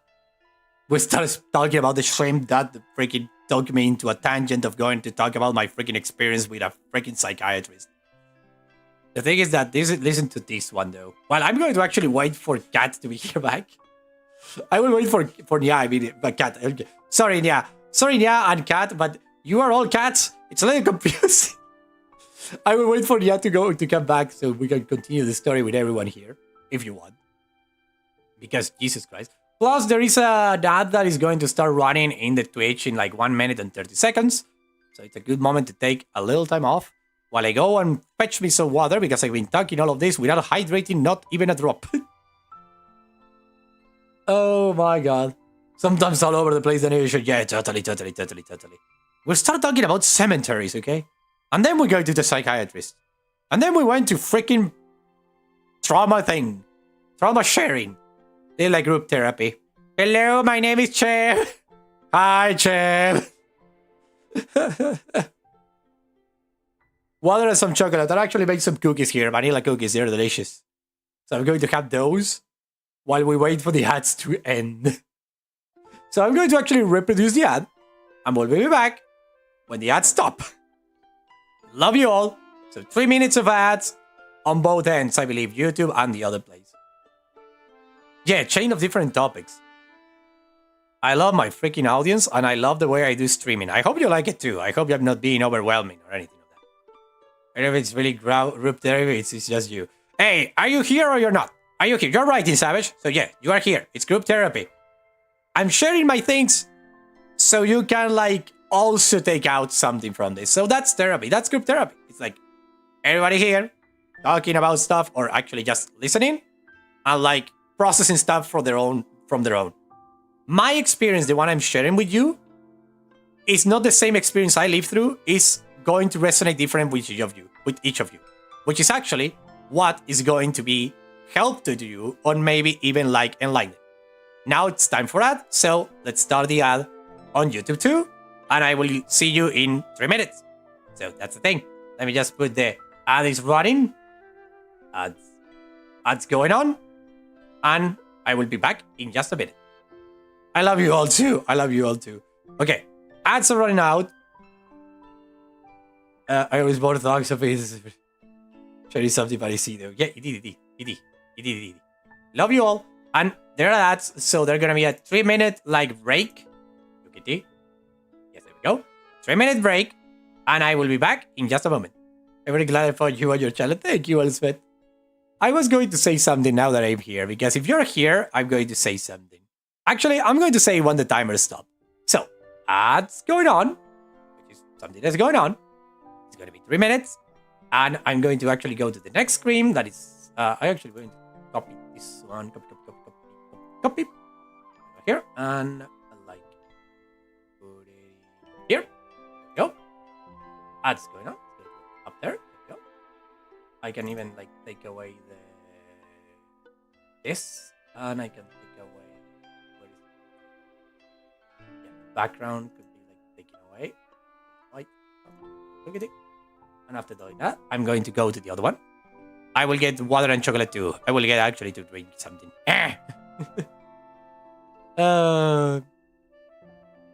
Yes. Okay, I will go now and we need to break.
And we're back.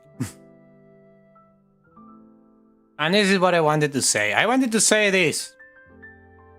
Once my community had exactly this level of interaction, what I wanted to say,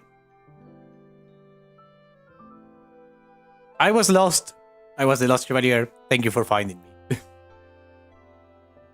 I'm no longer necessarily lost. So, yeah. Or at least, we are lost together. This world is weird.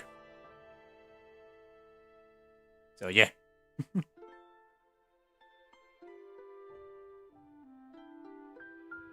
I was a lost chevalier, and thank you for finding me. We're going to have a lot of fun together for years to come. Guess I'm not retiring anytime soon. Yay. And so, let me finish the story. Like, we are going to finish the story more or less because I'm going to continue now. Like, 4 years ago, like 1 year after the motherfucker that actually made me so much damage. Even I've been lost alone. He did this. Oh, about you with the humor. Yes. I've already been around here for longer than a year. Yeah, it did, Savage.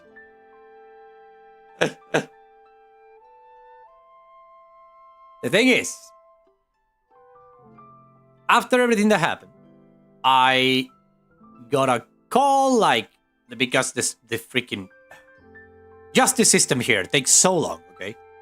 It's like, something happened, like, it was, I believe, in June. Everything went down in June, I believe, or something like it was the middle of the year. And that is when I was able to escape. Not to a better place, by the way. I went back to my parents' house, which was actually another hell entirely, but that's for another story. That's another story that I'm going to tell another day. I went there. So, 7 months after that? No, wait, it was a year after that. A year and 6 months after that. I'm called to make a declaration. Like, I was literally just in another headspace. I already had gone to university for half a year. I had already, like, passed a big exam with a 10, like 10 out of 10. Flying colors. Ancient history, by the way. 10 out of 10, flying colors. The professor, best professor ever. Free jumping curls, I know how it is. Yeah, he did. And it was, like, super beautiful. The professor was so, like, it was like a mother. I'm gonna be honest. It is like a granny, that professor. And she's so clever, the ancient history one. I'm going to say the name because it's like, it's academia. Her name is Andrea Seri. She is an expert in ancient Mesopotamia. She studied everywhere, and I believe it even gave class in Oxford, or one of those really important ones in either England or the USA. I don't remember which one. She's an expert. She can read cuneiform. She will read anything from our alphabet. She just grabs a freaking tablet from 5,000 years ago, and she just read it like it's nothing. It's incredible, that lady. And I really loved her because she's an amazing person, super clever, and looks like a granny. Like, it has all the energy of the granny that just, like, prepares cookies for all her grandchildren and loves them all. It's incredible. And she's, like, amazing. So, I went into the final. This is a good story. This is going to be a beautiful story, by the way. I went into the final with her. And we were, like, during the classes, like, during the long classes. And I'm now noticing my stream is behind. No! Damn, Savage. The thing is, after classes, I will stay with her, helping her take everything out of the classroom. I wasn't obliged to do that at all. Like, at all. Okay. I wasn't obliged to do that. I didn't have to do anything of that. But I love her classes, and I love to talk to her after school hours because it was super cool, because we talk about ancient history, we talk about theories, we talk about, like, how did they do something X, Y, Z, like in the ancient world, how did they move, how did they talk, etc., etc. It was super cool, so I had, like, really interesting conversations with her, like, a lot. And so, in the final exam, I was sitting down, And there were two professors, her and another one that was expert in, like, let's say, Greece, Rome, etc. So, the first one to ask me questions was the one with the Greek and Roman side of things. And I started to talk about the theme, and I love it. My chosen theme was ancient Greek, against ancient Greece, I say. I don't remember which period. I believe it was the reforms of Solon or one of those. It was a reformer. It was really cool. I like it a lot. So I gave that like my main subject. It was great. The professor even like saying me like, okay, stop. You already know too much. It's okay. It was like I was going into every single detail. Like he was like, we don't have all day, my dude. I was like, okay. So they then asked me something about the late Roman Republic. What was happening with the late Roman Republic, what it's called the crisis of the Republic, basically everything went to shit, economically and socially speaking, and then rise the empire. So I gave my dissertation on that thing. Like I give it the theme, I talk about it, and then this professor looked at the lady and was like, "Okay, do you want to ask something?" And she literally said this. She said, "No." She was like, "I'm not going to ask anything for him." Like, we already talked so much after classes that she was like, this kid is already an expert. I don't need to ask him anything. But she was actually, after she said that, she said, actually, I want to ask him something. And she asked something specific. And I'm not talking about something specific to like, say like, okay, tell me like something about X or Y city. She asked me this. What was happening in Mesopotamia in X year? A precise year. Like, what was happening here in that year? And I immediately went like, this guy was there. I knew exactly the guy. It is the first archaeology, like, it's one of the first guys that we can call an archaeologist. It was the king of Babylon, the last king of Babylon. He was ruling Babylon at the time. And I was like, this happened that year. This was the guy in power. He was doing this, and that. And he was awesome. And the professor was like, perfect, get out of the class now. We will tell you your grade in a second. And then I came back to the grade. Like I came back and I was like, okay, I'm probably going to get an 8 or maybe a 7. That is the minimum I need. And the professor was, you have a 10. What?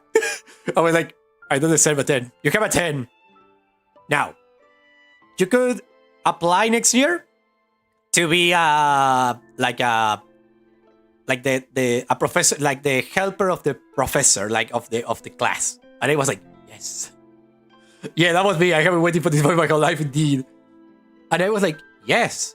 What happened? Next year, second month of the year, before I started university, I was called by the freaking judge, like the freaking judicial system. Like the attorney that had the case of my guy. So I was like, why? Oh my god. And I was like, do I have to go? And they were like, yes, it's an obligation. I was like, fuck. Okay, I went there. And they basically, I had like, let's say, my mind was a puddle, okay? Under the water that was already clean, there was a lot of mud with all the shit that happens. Well, this wonderful person over there that was like, asking me questions, took the amazing task of just putting the hand to the bottom of the pond and start to revolve around the mud. So the water was so murky I couldn't live anymore. I was dead. So that year I couldn't go to university because I was having mental breakdowns every single hour. Because they basically bring back all the trauma because they needed evidence and stuff. Beautiful. I had to even go to a psychologist from the judge to give the, how do you say, like the green tick of saying like, yeah, this person is not making anything out. He's not crazy. Tick. So I went to those fucking shit. It was horrible. What did I get from it? Absolutely nothing except of pain. Oh my god. Would I do it again? Yes. Yeah, the clearness of health. Yeah, basically it was like, are you making anything up? Are you like in your senses? Are you like sane? Can you draw me a person with an umbrella and stuff like that? I was like, indeed. So I had to do all of that. And then the freaking lady that was taking my declaration was like, do you want to be a witness in the case? Like, I was already a witness, by the way, but it was like a Carol Yant witness. Those are the ones that the judge calls to, like, for example, bring the first witness so they can give their thing in the place, you know, like there. And they phrased it in such a way, they said it in such a way, they were so eloquent in the way of saying it that I said yes without realizing. Because they are freaking expert manipulators that the only thing they want is to win a case. So, I was tricked to say yes. The next day, I like when I arrived home, I was like, oh fuck, what I have done. I don't want to see the face of my abuser. What the frick? Oh my god. Living like a daughter, but history cheater let me have lunch. Oh, so sweet. Oh my god, Elspeth, that's so sweet. Oh my god. Oh.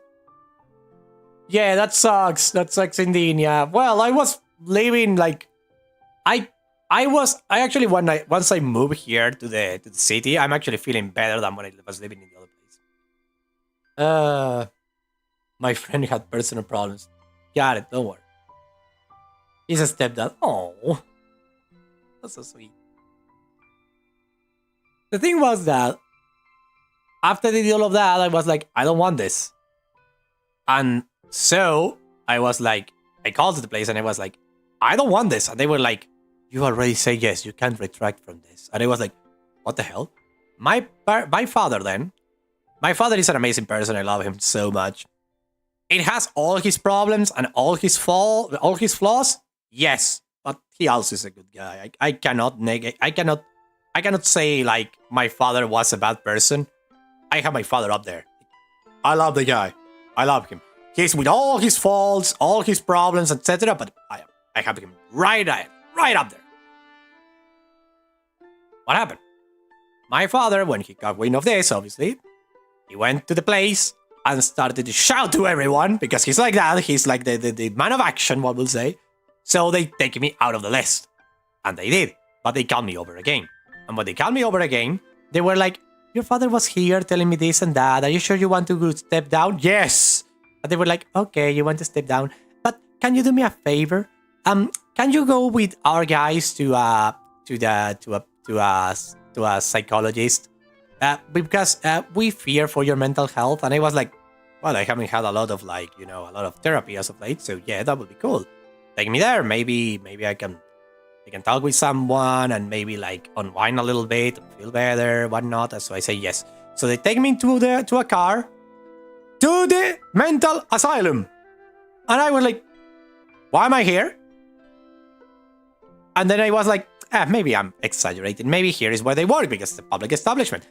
So maybe I will just go in and they will be like, I don't know, a psychologist is going to look at me because obviously this is all by the state. So it's normal that they are here. Probably it's the only one that had like an appointment available, etc. So I went in. I was sat down in a room, giant room, not like a consultory, like a place where you have therapy. No, a giant room, big table in the middle. Two guys sit down. I sit on the other side, and I was there looking at stuff and being like, "Hello," and they were like with a freaking folder in their hand, looking at stuff. They look at me and they are like, "Did you know why you're here?" I'm like, "Yeah, because I didn't want to do this because I don't feel safe." Yeah, I was pretty rumor room. Yeah, with rumor rats, indeed. Let's start with that song then. I went there, okay, and these guys are like, "You know why you're here?" And I'm like, "I need the food." Yeah, get the food. So I will wait for you. I will wait for you. Tell me when you're back. But I will keep telling like the little details. I was there, sitting down, and these guys are like, "Do you know why you're here?" And I'm like, yes, because I wanted to step down from the thing. I don't want to be a witness in this case because I feel my life is in danger. It will be indeed. Oh my god.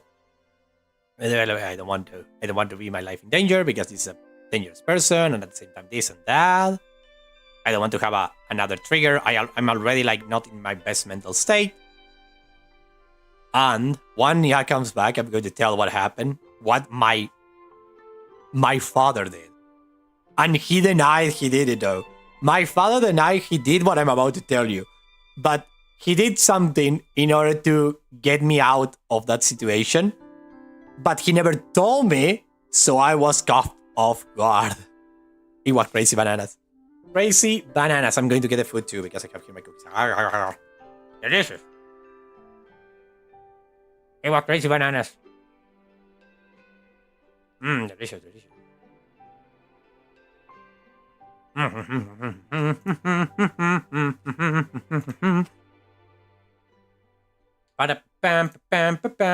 Oh my god, what is this? No. God damn it, let me see something. I applied for a job and I think it's a scam. Yep, it's a scam. Scam. Damn. I hate it. I hate these ones. They are like, listen, this is the thing. They are like people who say we're looking for a translator. So I'm like, that's me, okay. I'm like, yeah, I can do that job. And they are like, listen, this is the way they actually do like the scam. I'm gonna read it to you what they say. Like I presented how I would do it, etc. So if you ever get like a freelance work, get freaking away from this kind of work when they say the next thing. I mean, you're even out of boredom? No, not about them. I'm actually waiting if someone answers in the thing of like, you know, the thing of like work because I need the money. Because I fumbled today, my wife got late at work, which means she lost like the let's say like the combo of going at time, so she will not get us paid as much at the end of the month because we didn't wake up in time. We were too tired. God damn. So yeah, I need to get some money out of anywhere. So this is what you need to stay away from if you ever read this. If anyone says to you, we have XYZ, whatever amount of images like PNGs or whatever written, and we need you to translate it to your language, like that, to your language. Like they are not saying what language you use. It's like we need to translate it to your language in 20 hours. And then they ask, can you do it? We want the best out of this. For that, we pay for this project a total of 1,850 euros. Imagine that amount of money for a translation of 20 images. 1,850 euros in 20 hours. Please understand that we are paying this much because of the intensity of the project. Please get in touch with the manager of the project. Go into the next link so you can get the job immediately. That's a scam. That is something from India, ladies and gentlemen. I have already met them. The freaking guy is named Rashid, probably. I hate him so much. And another thing, this goes against the terms and service of Workana, because Workana is like you cannot contact anyone outside of the page, so we can actually like, control that you're not getting scammed. Because they will make you work, like, they will give you 20 pages of something written in ancient English, because it's like public domain. And then, when you are asking for the payment, you send the thing, so you work 20 hours without rest, because it's a long-ass text. And then you are like, okay, pay me the 1,850 euros. They're gonna be like, oh yeah, sure. Oh wait, we're having a problem with our bank account. We need you to send us 50 euros so we can like unclog the system and we can send you the money. That's how they operate. I hate them so much. Allow me just to like, Jesus Christ, so stupid. I hate him so much. Hate him so much. Done. Hate him so much. I despise him. Hate him. Okay, I'm back. If they ask you for you to send money, run. The problem is that they usually have like succeed on the scam because you already invested so much money, so much time into the project that you want the money. So giving them $10 or 20 or 5. It's not like a big amount when they are promising you 1,000. It's horrible. I hate it. Those scam emails. Like that when my art wasn't DeviantArt. Oh my god, yes. We talk about this, you can't say that. Everybody say run. I can say whatever they want, Savage. Well, oh my god. Yeah, are you back? Did you get the food? My. I only get one freelance job out of this page. It was super cool though, I really enjoy it. But I got a genuine freelance job. It was really, really cool. I loved it a lot. I hope I can get another one, but it's so difficult. There's so many freelancers like biting for the stuff. And sometimes the things don't go anywhere. I just open my Discord. Oh, imagine if it was in a no safe for work page. That would have been so much fun. I would be like, ah! Oh my.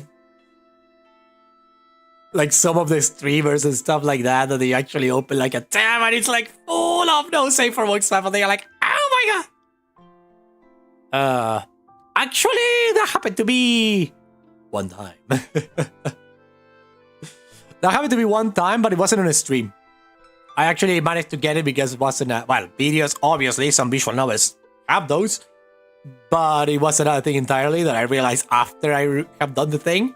It was easy to fix, though. I did it with no problem. Oh my god. Because Nikki and games and he's like, totally. Oh my god. So cool. So freaking cool. But this is something that I want to get across, though. This is something I want to get across. I went through some shit, okay? Like a lot of shit. A lot of shit. Look at me now. I'm stable, more or less stable. Not necessarily super healed, because scars are forever, so I have the scars, and sometimes I will talk about them, because, like I say, it could help other people, like, see their own situations from another perspective, or even, like, give a new meaning to their experience, and maybe live better, or maybe seek help. So that's why I do this. The thing is, like, scars are forever. They're gonna be here always. And, you know, stuff happens. But the thing is that, look at me. I'm now alive, and working, and normal. But normal as far as I can be, you know? If I get off my ass instead of a novel like I've been planning for a long while, you can be your ass. Oh, yes. Yes, indeed, Savage. Savage, for you, we'll do it for free, my dude. Savage, for you, we'll do it for free. Let's get in this wagon together. Sounds fun. The thing is that, listen, if I went through all of that shit, if I was on the edge, if I was about to, like, let's say, disconnect from the server more than one time, you can make it too. Like, anyone can make it. I like to pay my employees. Oh, you learn from me. Yeah, I wish I could pay you, Savage. You know that, but I don't have a dime. I wish. Oh my. Thank you, Steel. Yay. I wish I could pay my employees, but I can't. My god. Hello, yeah, welcome back. Okay, I will continue the thing, but having the silver lining out of this, ladies and gentlemen, you can all overcome whatever you're going through. It might look like there is no exit. It might look like you are completely lost, that you are alone, etc., etc. What I will say is just to hang on. Like, it's like a weird thing to say, okay? Like, hang on. But it is. That's the way. You need to hang on. Wait, my wife logs in 2 hours. Okay, because I'm going now. Yeah. Yeah, it did. Do not disconnect. Do not disconnect from the service. Do not disconnect from the service. Do not do it. Do not do it. Stay there. But you saved my life because you gave attention to a save. Oh my god, that's so sweet. Indeed. Do not disconnect from the server. You don't know what's on the other side. Like, you don't know what's tomorrow, what's going to happen tomorrow, or the day after that, or the year after that, or the year after that, and so forth. Everything can get better. I like to say, if death is going to come, let it grab you by surprise, not because you choose it. Because, really, you don't know what you will miss. And either if there is or there is nothing on the other side, I wish there is something on the other side because it would be super unfair if not, but that's another story for another time. But the thing is just to keep going because you can do it. I believe in you. Everyone believes in you. I believe in you. Like you say, you need to say it. I believe in you. Here I am. To outlive my wife. Lovely. I love it. Mine too. Mine too. It's like, I'm not going to leave you alone. I'm going to be with you until you pass away. And my wife is saying like the contrary. It's like, I'm going to pass away first for you. You're going to pass away first. We fight each other for that shit. Oh my god.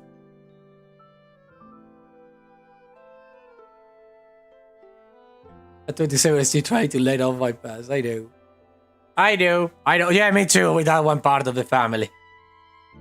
But my mama went through that. Yeah, totally understandable. Totally understandable. Totally understandable. Healthy competition. Totally healthy competition. It's the competition of who gets to be more healthy for the longest. The thing is that, listen to me. I went through some. I will end with this little like off thing, and then I will go back to the story of like when I went to the psychiatrist, like the asylum, and then I sit down and there were two guys. But first, this one. If I went through the shit I went through, and I'm able to have this like, let's say, hedonistic perspective on life and be like sexually crazy, let's say, like active or whatever you want to say it. And I'm able to be that, even though I happen to go through some shit. I believe everybody is able to do it at their rhythm. Like, take your time. Everybody can do it. Everybody can overcome everything. You will always have the scars. But when you find someone that respects those scars and it's not trying to like see what's in them and just like respect them, if you want to open up, you open up. They're not like asking inquisitive questions. Then you will be set to go. That's what happened with my wife here, by the way. Oh my god. In community college. Oh, close to graduate. She's like, great. I give my love and my... Oh, yes. Yes. Yes, indeed. I'm so happy for you too, Elspeth. So happy. So happy. That's the thing. And I believe in all of you. If I was able to recover my life and recover my, let's say, like the love from my own body and the love from everything else, then anybody can do it because really, you can. Everybody can. Yes. Humanity is amazing. We are resilient people. We can do it. Hugs to everyone. That was like my little thing. I am so far from graduated, Julia. I'm too. I'm in the same thing. It goes in pandemic, which feels me. Me too. What happens indeed? Oh my. You know what I think actually triggered all this conversation? And it's gonna sound fun. I don't think it was necessarily... I mean, it was the chat. Yes. Like all of you talking here. But it was another thing too. Infinite Nikki song. The music on the background. It's the perfect music to talk about stuff. If you think about it. It's like music that is relaxing, makes you feel safe, makes you feel in a safe space and cool. Which is great. Which is super great. Oh, yes. We're protecting. Oh, my God. Oh, that's so sweet. I love it. You're so cute. You're so cute and so helpful. Oh, my God. I have the best community ever. I love it. Love you all. Well, do you want to hear another story about this one? Because my father, therapeutic music, indeed. I went into this place, okay? There were the two psychologists, the main psychologists of the whole psychic ward, okay? Like the whole asylum. They were there. I was sitting down in front of them. And they are like, okay, tell us what is happening. And I told them what happened, that I didn't want to be on that. And then he was like reading the report. And he went to say, according to this, your parent, your father, went into the how do you say it's like the place the place where the attorney is Sometimes your real family are your found family. Yep, indeed. Like Alastor from Has Been Hotel will say, the family we choose is better. And this is the fun part. Some people say that you can't choose your family. I always say, like, for example, the ones you're born with, I always say that's a lie. Because you are not forced, like, unless you have, like a certain upbringing. But you're not forced to actually, like, be with the family that you were born with. You actually choose that family if you want to. I got an opinion on that statement. Savage, go ahead if you want to. My family's already goes to mine too. I have like my favorite ones, and then I have the what happened there. But most of actually my family, I love them all. The problem is that I'm so forgiven to actually like remember to talk to anyone. That's that's not my fault because of my TDAH and my autism. But okay. But I think we choose our family, even our real family, like even the blood family, we choose it. We totally choose, but the family you choose is better. Oh my. And the thing here is that I was there, okay? So you already covered it if you can choose who your family is. Whether blood related or my blood. Yeah, it did. It did. The thing is that, I was there. The doctor was like, you know what your father said yesterday in this place? And I was like, what did he say? He said you wanted to off yourself after you went to the place. And I was like, no, wait, I didn't say any of that. I just said that I didn't want to be on the thing. What happened? No, listen, doctor. And I was like, listen, I was desperate there. I was like, okay, doctor, listen to me. Putting the most like sane face I could ever muster and trying to like not enter into a panic mode, okay? It was like, shit, I'm in a picky situation right now. My father just told someone that I wanted to die and that I was going to do it. So I need to convince them that that is false, which it is. So let's start with the basics. I'm taking the medication religiously. I'm okay. I'm not thinking about that. I'm just a little down because, like that, okay? The trap me here, yeah, indeed. And I was like, okay, this is the thing, da.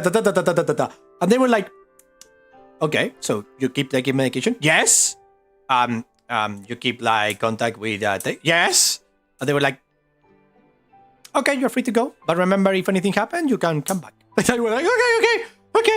I went out and I went to my father and I was like, what the fuck did you say to them? And my father, you know what he said? Because I'm going to be honest, my father is neurodivergent and he doesn't know it. I'm pretty sure of it. When he was a kid, they gave him pills to concentrate. Don't tell me that's not neurodivergent without even having the freaking they knew it was that, okay? It was another era. The thing is that it was like that, okay? And I was like, why did you say that to them? Like, he was like, I didn't say that. No, I didn't. No, what are you talking about? I didn't. They were like, God damn it, father. God damn it, dad. Oh my god. But you can try who is your found family. So the biological family is more toxic than your found family. Yes. Nah, hell no, I ain't coming back, totally. That was my thing, indeed. Oh, wait a second. Wife sent me a message and I need to hear it. So I'm going to... damn it, that wasn't what I wanted to do. I'm going to put pause to the let's say, the sound from the desktop, so you don't hear the message. I'm going to hear it like in the desktop, so you're not going to hear the music also. So I'm going to listen to this. Give me a second. Pam.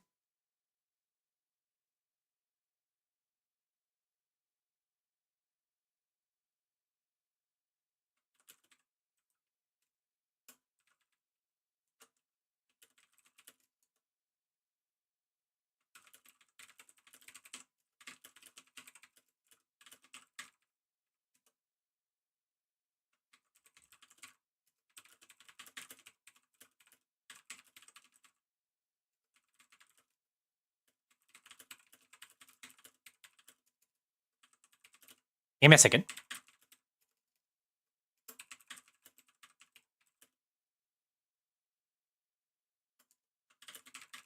There we go. That's done. Let me now go back into the stream. There we go. Okay, done it. So after that one, well, I went to the psychology that I need to go. Blah, blah, blah, blah, blah, blah, blah. Another year goes by, okay? after I watched those movies that actually like killed my brain, those short animated things killed my brain, I went to do a week of hiatus. And then I got a call from the attorney. And the attorney was like, hello, I'm here to ask you if you want to be a witness on the case. Like a witness that is like wanted to be a witness. And I was like, no, I already told them last time that I don't want to. I don't want to know anything more about the case. So no need. And then the bomb dropped. They told me, well, very well. But, and here is the but, the horrible but of the justice system.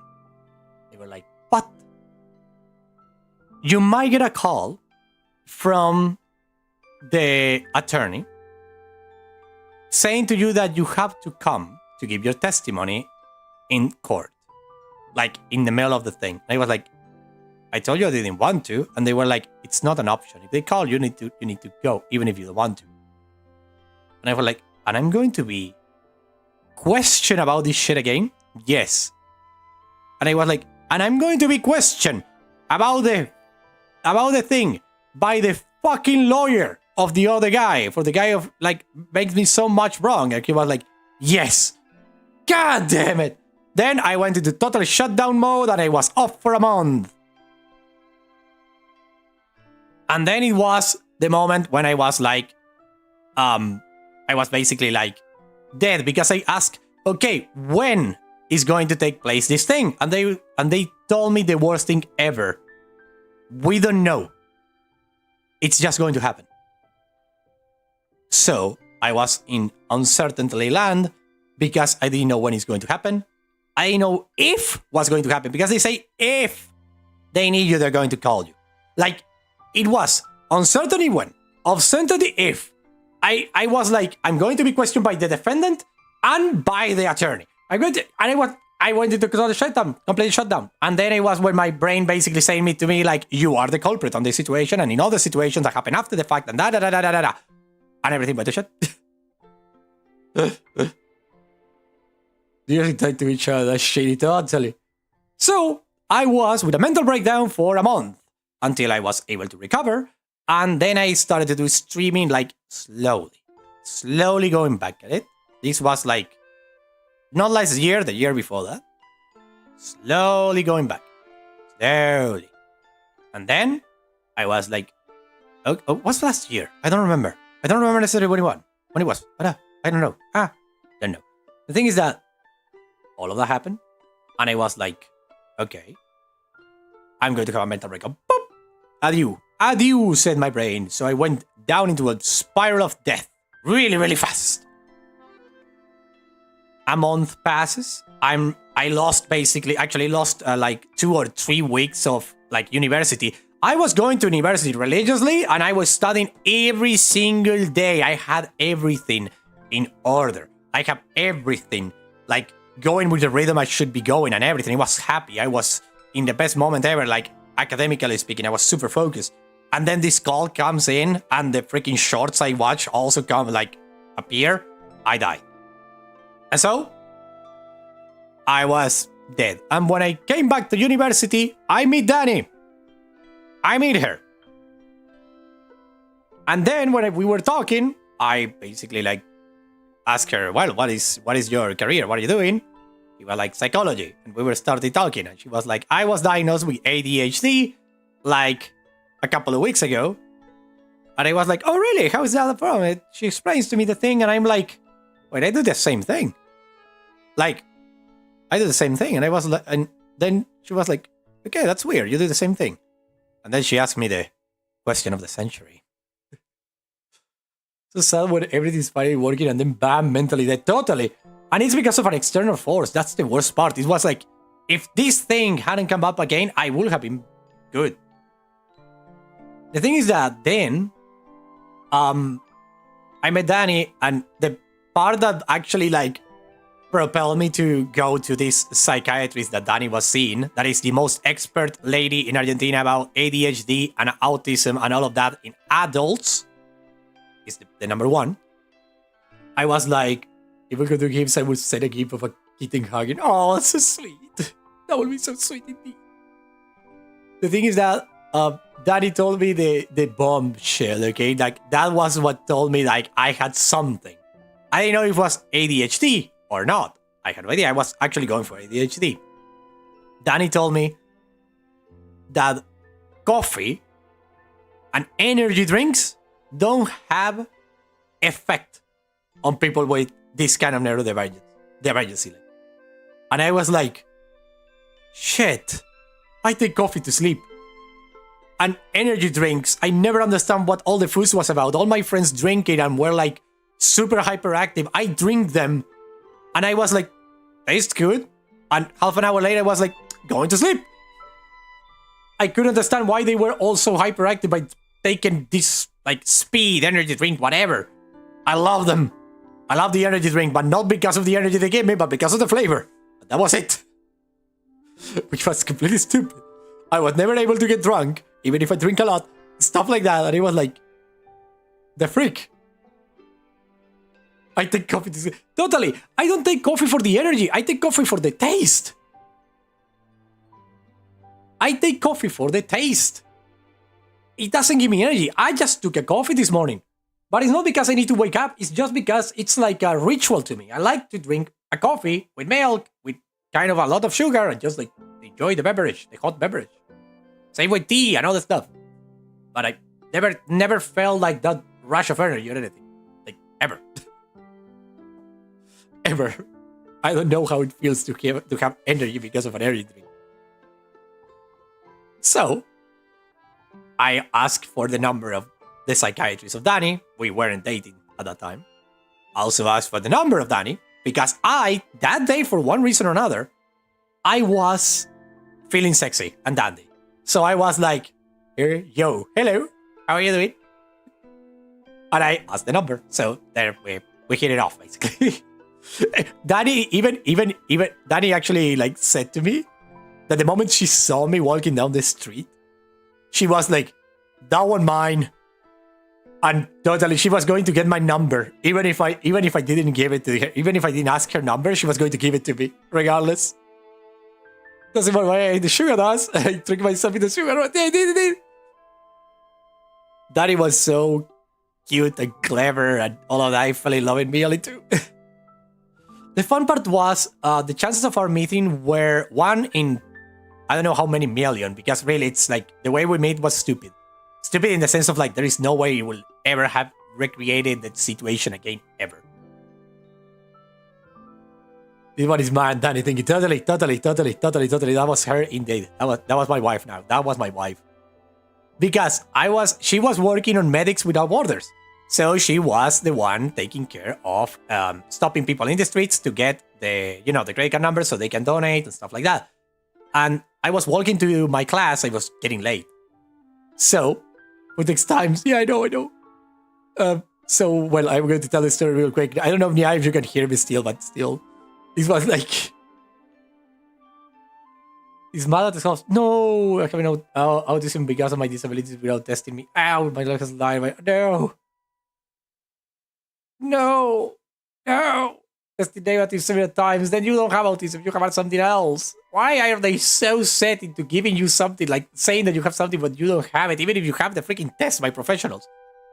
It's something so weird. It's like, you go into something, you say, for example, let's say like, for me it goes the other way around, but for the thing of life, like going into, yeah, I can totally tell if that's the thing you say, like, yeah, totally say it.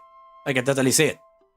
The thing is that the first time I was like, with my parents saying like, I have depression. First time, right? Like, I have depression. Father, mother, I have depression.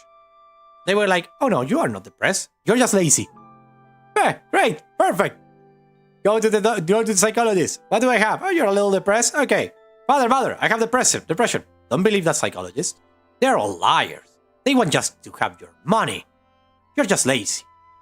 You need to have you were always lazy and you weren't raised right. We have to be more strict with you. I have fucking depression, help me out here. And they were like, nope. gaslighting you into not having depression is the worst thing ever. It's like you don't get out of that at all. Oh my god, that's horrible. That's horrible, Elizabeth. That's horrible. My god. Worst thing ever indeed. My god. What happened? My dogs are about to fight or what? Horrible thing indeed. The worst. I love how this freaking stream turned out to be a just talking. I don't know why. We go crazy bananas in these streams. We have been in this stream, in this freaking screen for just like an hour and a half already. And we're going to continue playing, of course. I want to get actually to the island, but I want to like to everyone like being able to talk a little more and stuff. Travel up in stream to put it. Yes, maybe Savage, but this is different. This is very different, I believe. Why do I think it's different? I believe. Listen to this. I believe trauma dumping is actually happening when you are waiting. Well, yes, because the original was its own dedicated thing. Yeah, I did. But I will say this. Trauma dumping. This is just a side question.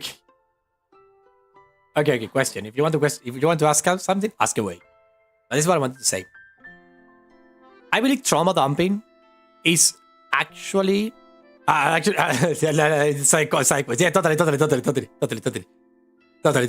I guess the autocorrector get you there.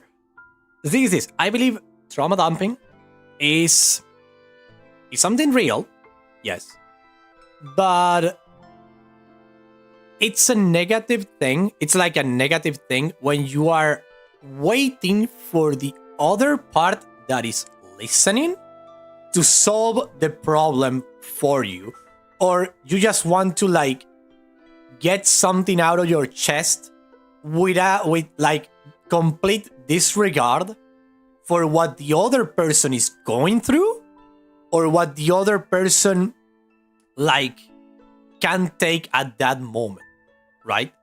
It's like trauma dumping for me, the negative kind of trauma dumping is when it comes completely out of the blue with the only objective of making another person either fix the situation for the person who's having the trauma, or who's making the trauma dump, or downplay their own trauma, or make them like just like absorb your trauma so you, the person doing the trauma dump, can like have a release, because it's like now it's your problem too.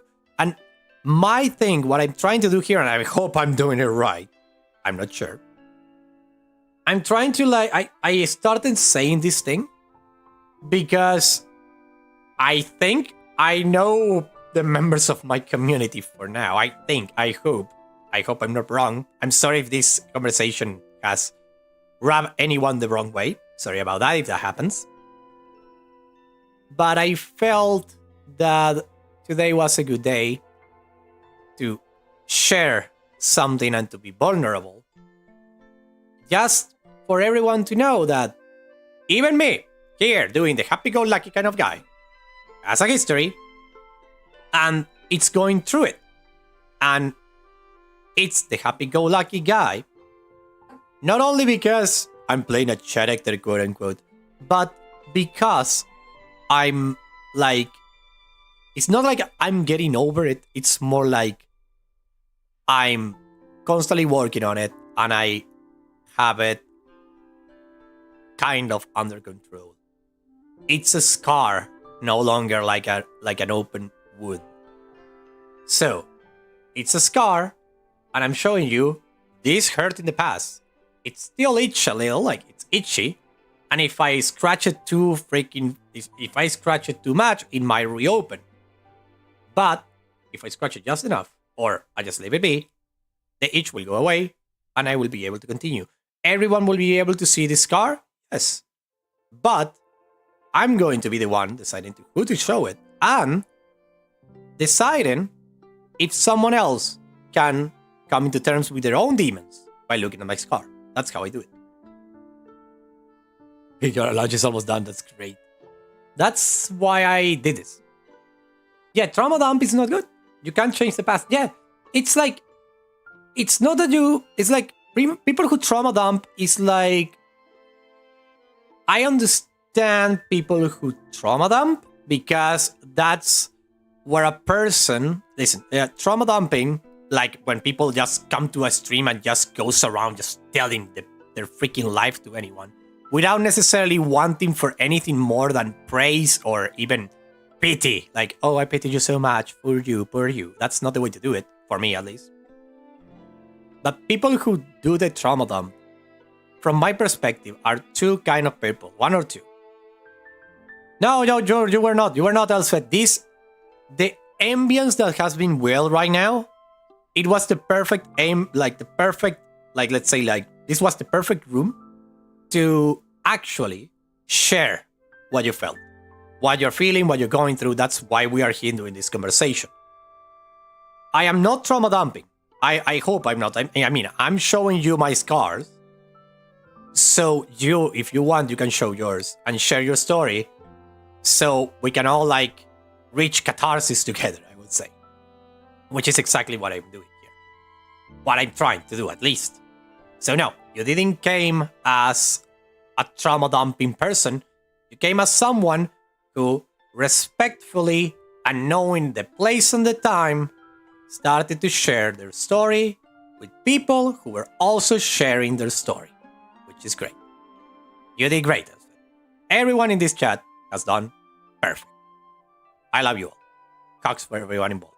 Hug. Group hug. Hugging the group. So don't worry. There's a between dumping and sharing. As in, like, you should feel safe to share. Yes, indeed. Indeed. That's how it goes. And then, to finish it all off, I went to the psychiatrist that Danny recommended me. Funny enough, it's a collective, respectfully, more mutual. It did. That's exactly how it goes. Sonia, you did amazing. Don't worry about it. Sonia, so many cats. So many cats over here. Elspeth, you did amazing. Sorry. So many cats in here. I don't know which one is which. Sorry about that. So Elspeth, you did amazing. And also Savage did amazing. Also Cat did amazing. Everybody did amazing. Thank you. And Kim did amazing too. You all did amazing. And thank you for being here too. Thank you for being here. Thank you for finding me. I'm no longer lost completely. I'm with you. So we are all lost together. Too many cats, but never enough cats. Never enough cats. There can be too many cats in a room. But that will never mean that there is no place for 100 more. I get lost because I got stuff to do. Okay, Savage, go lurking and have. I hope the stuff you need to do is fun, or at least you can do it without other thing. Thank you for the pets. I once met someone that was actually like farming for. Yeah, together, let's go. Yeah, today lost, let's go. We did. I once actually met someone that I believe it was a friend when it actually was another thing entirely. I actually had someone in my life before that I got completely off because no way in hell I'm going to talk to them ever again. Who was actually like, I thought he was a person looking for help. It was actually a person who just wanted to air out their frustrations and their trauma that I don't even know if it's real to this point. Like, I'm not sure. And just wanted to like, you know, you were going like, hello, how was your day? And they immediately throw you like all their problems. And you were like, oh, that's so sad. Well, something happened to me today. And they were like, oh, no, wait, but I still have more things to say. I was like, just like, oh, well, here we go. And then I was like, stop talking to them slowly. And then they did something unforgettable. And that was the point when I was like, never talking to you again. I hope you disappear forever. Yeah, I can hold a grudge because I really, really I have like, after everything that happened to me, I realized that there are some people out there that do not deserve like your time. And that guy was one. We could have a cat with neck, knee. Totally. So yeah, toxic people is better to cut off. Better to cut them off. Very well.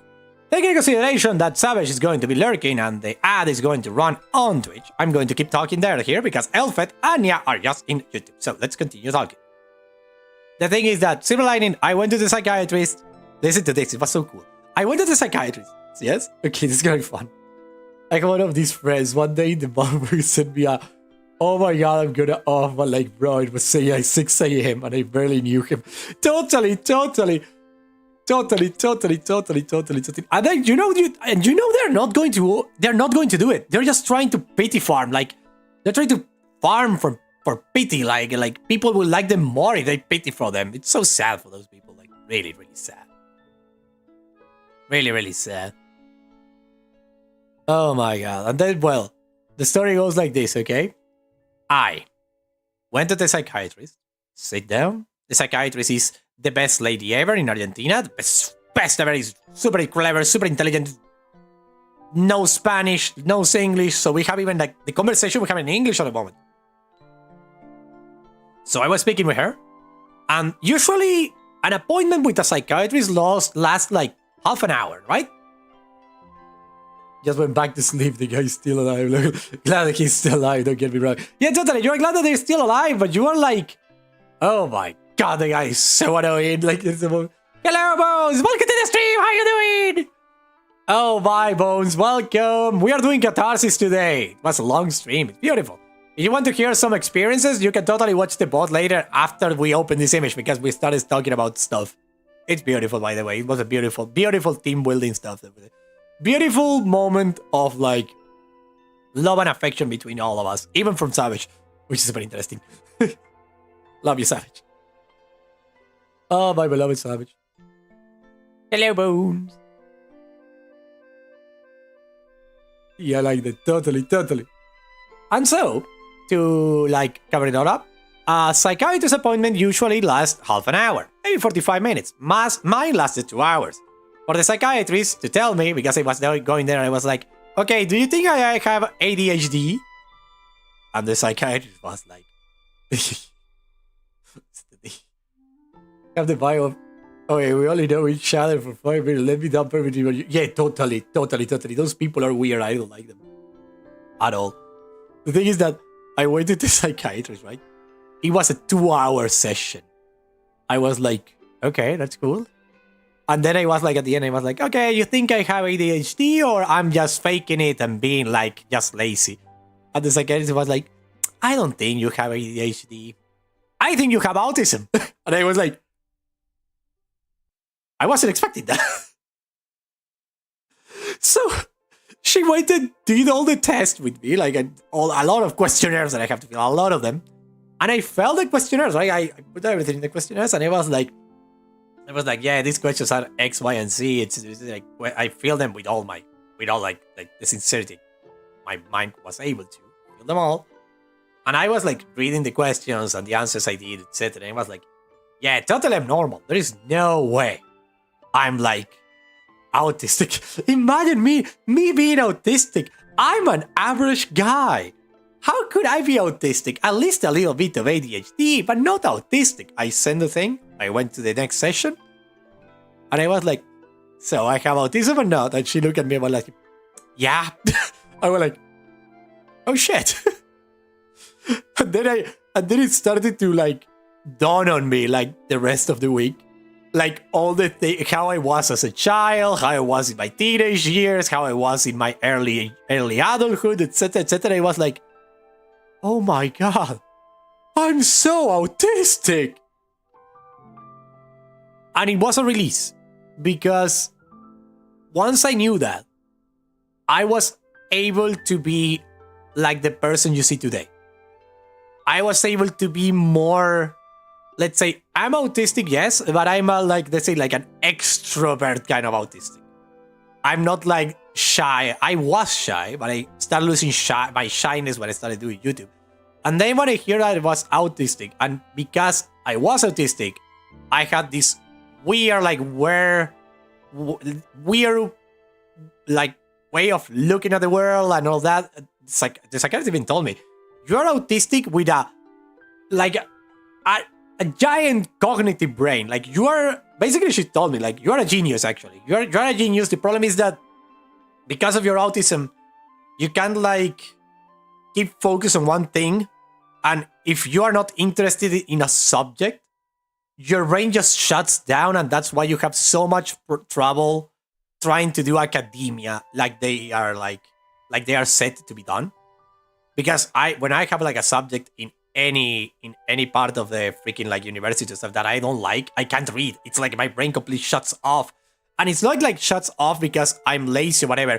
It's like I'm like a freaking physical impediment to read it and to be able to focus. It's horrible. Oh my god, it was my mom and I were like, how could you? Nowadays yeah, I'm pretty sure I have aspects. Clearest moment of clarity ever. Yeah, he did.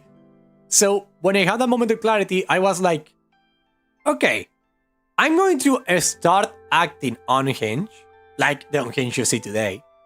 Like, in the normal day, I'm going to start being this kind of like seductive and at the same time super a good gentleman, etc., etc.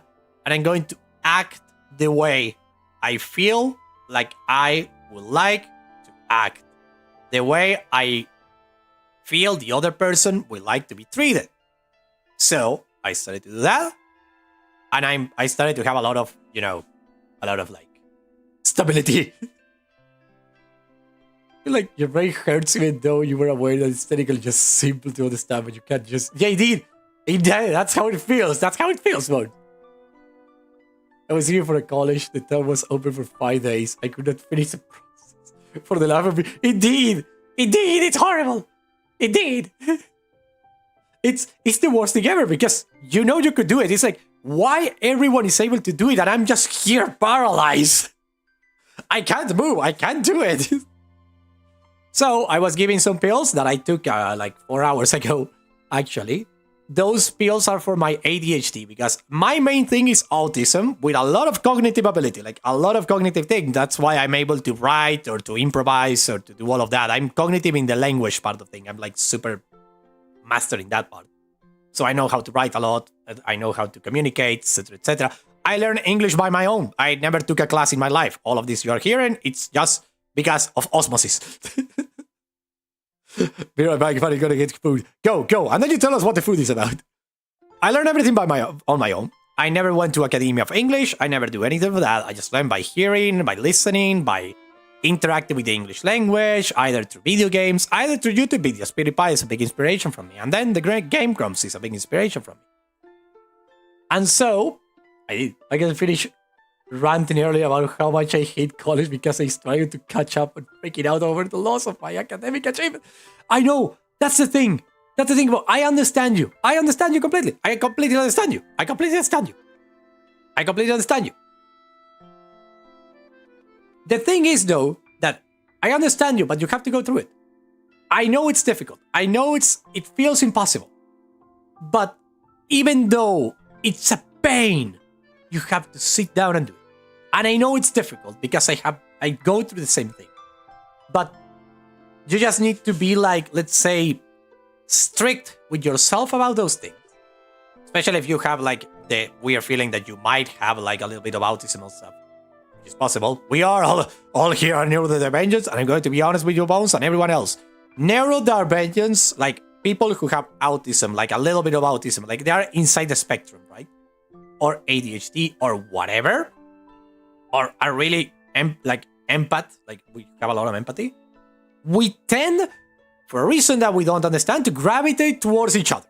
Like, we know who it is and who it isn't, and those who are not, we are like, ugh. We're like, I don't feel I can actually talk to this person, honestly. I feel like they're going to judge me and maybe like not like me and maybe say mean things to me. But then you mean the person who is like you feel that you haven't talked to them, but you just look them in the eye and you know that if you do the weird noise that you do, like for example, they are going to retaliate with the same sound, and you know that that's the person that you're looking for. So when I do something right one way and someone tried to make me do it another way, I completely shut down with frustration. Yes! Yes! That's the same thing, Elspeth. I have the same thing. Oh no, they're normal. Totally! But we don't necessarily know they're normal. We just feel something is off. It's like, I believe you don't have the same age as I do. But it's because of this. Autistic, neurodivergent in general, I would say more autistic than others, have 3 different ages. I have already talked about this on stream before. We have the emotional age, that is usually like, let's say, like, it's a far back age. I would say, like, for example, you are like 18. Well, you have the emotional, like, the emotional age of a 14 or 12-year-old, but really empathic. Like, you have an empathy for everyone, right? Then you have your physical age, that's how you look like, and then you have your intellectual age. And usually the intellectual age is way higher than your physical age or your emotional age. That's why when you are a child and you have any of this, people tend to tell you when you are small, like, oh, you are so clever. You are a genius. How did you figure this out? Oh, you have the best grades. Oh, what, blah, blah, blah, blah, blah. Then you go to high school and you start to fall behind slowly. Like, you start to go backwards. Like, you start to, like, have worse and worse grades. And people start to pressure you, especially your parents or the people who know you, even people who is inside the school, if they don't know about this. They go around and tell you, like, you are so clever, it's such a shame you are so lazy. And you're like, why? Would it be surprised if I would eat the spectrum? My uncle is with the spectrum. Well, it's hereditary. There's a big chance that you got it from your grandparents. Bones. You can say the range of it has changed over the years. I'm looking into it. My mom saw I share similar things, like, for example, car wash places. They scare me to the point I close my eyes. Oh my god. Yeah, I totally understand you. So that's how the neurodivergent, like, spectrum inside the spectrum of autism work. It's like you have 3 different ages. That's why we rage. That's why we don't necessarily. That's why we get frustrated so much when things don't go our way, or when we see something that is, like, not just to our eyes. Like, you are seeing someone being mistreated and you're like, why? I have to stop them. Or, for example, when someone is not being mistreated and is a piece of shit, and you're like, why nobody stop that piece of shit? Well, other people just, like, look the other way and keep walking. We are like, I need to stop everything. I need to destroy this person. Or I need to save this person. There's so much we're learning. That could be for a lot of reasons. Maybe none of the subjects is the subject that you want. One thing that we have as neurodivergent people most of the time is, like, we excel at one thing and the rest of the thing we have no idea how it works. A psychiatrist for it just to get medicated. Listen, Bones. Don't go to a psychiatrist just to get medicated. Go to a psychiatrist because that's a way to see it, okay? That's fine. But I will say, don't go to a psychiatrist just to go medicated. Go to a psychiatrist to actually get a closure to either your history, past history, or to your, like, thinking of who you are and why you are the way you are.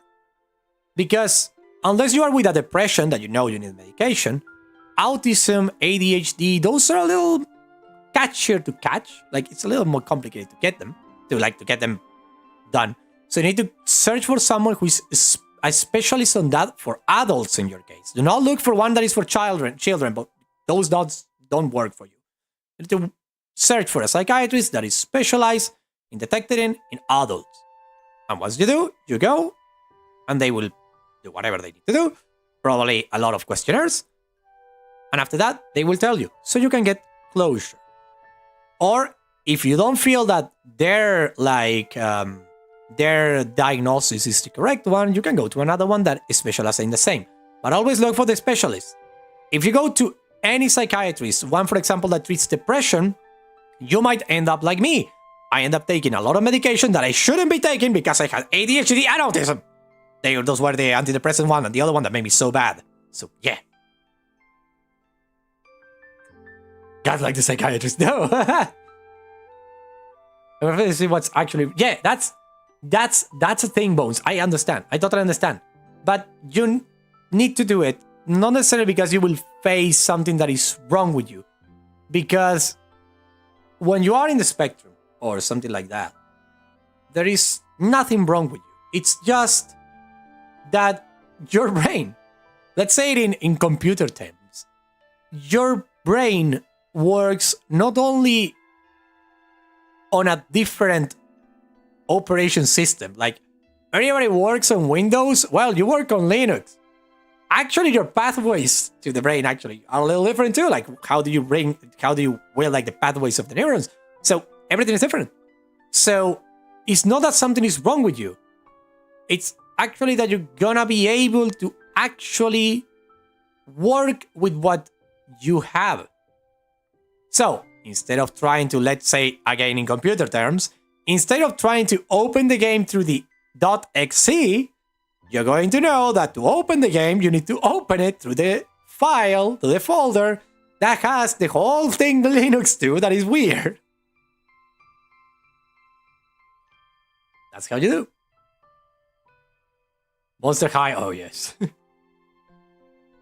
So that's how you do it. I will say it. It's not necessarily to find a demon, it's actually to find yourself. To like know why you were the way you were in the past and in the present, and why you don't necessarily like fit within the rest. And once you do that, you will be able to actually understand that, and you will be able to regulate yourself better, because you know now what is different. Because you know what is different, you can actually like move comfortably around the world. It's not like you need to like impose your situation to others. It's just like you're gonna learn how to manage yourself better in different social situations. That's why I say go to a psychiatrist if you have any doubts. One that is specialized, please. I like that analogy. Indeed, that's how it works. Monster High is good. I never saw Monster High, but I know what it is. It's really good. Oh my god. Yeah, the fear of change is the thing. I'm still going through what it's called. Basically, you go through mourning. Like, when it's not necessarily that you go through mourning because your past self. Listen to this. It's not because your past self is dead. Like, it's not like you die and were reborn. You are actually mourning for the person you could have been if you knew it before. That's the whole like fear you have, and that's what you're going to go through if you get like you are in the spectrum. So if you are into the spectrum, you will feel for a time like, I could have done so much more if I knew this before, which is normal. But it will be fine, because it's a process and you need to go through it, so your quality of life will go like up by a lot. Indeed. But you're gonna feel the pain? Yes. Because the pain is for what you could have been. It's like that. For example, if I had knew that I had autism and my family knew that I have autism back when I was 8 or 9, I will have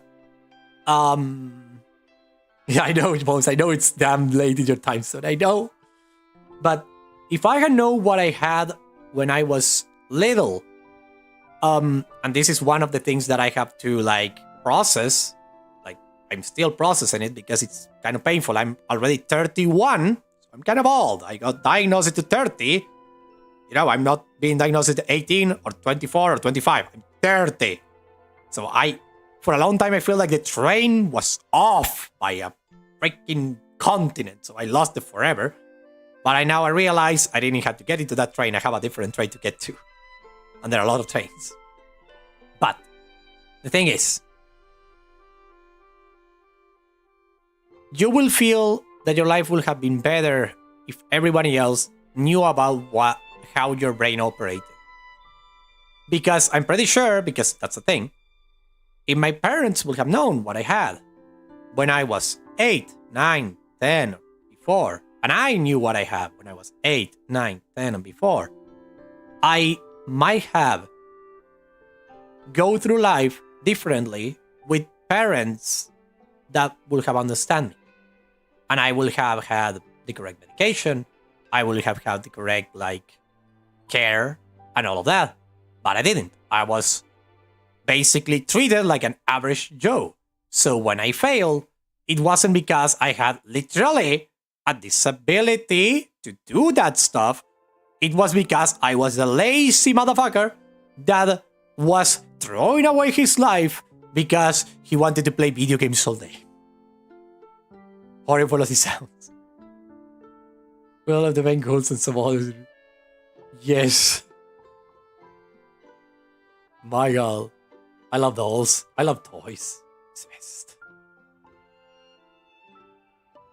But yeah, it's better to get that diagnosis quickly if you have it. If you're in the spectrum, because you will be able to not necessarily have to look so far back. Because when you have to look so much back, it's different. It's different and difficult. It's really a thing. Sad. For example, I have the autism first, then I have a little bit of ADHD. The main thing is the autism. Because I have the ADHD, I have a medication. It's called metalfenidato. That it's for, basically, makes me focus. It's super cool. I wish to be treated differently, even if it was diagnosed way back then. It's not that you were going to be treated differently. It's not like everybody was going to be... This is the thing.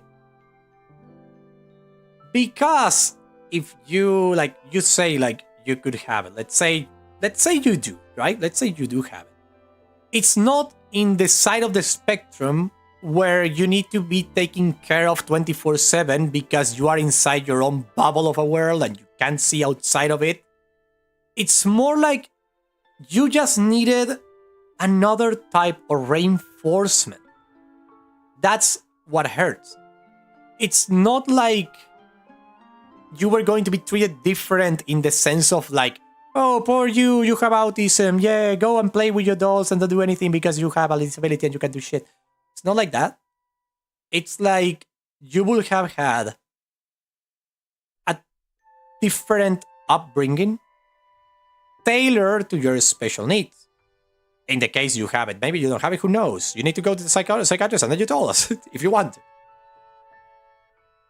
For example, I needed more rewards, if you think about it, because most of us who have autism work in a reward base.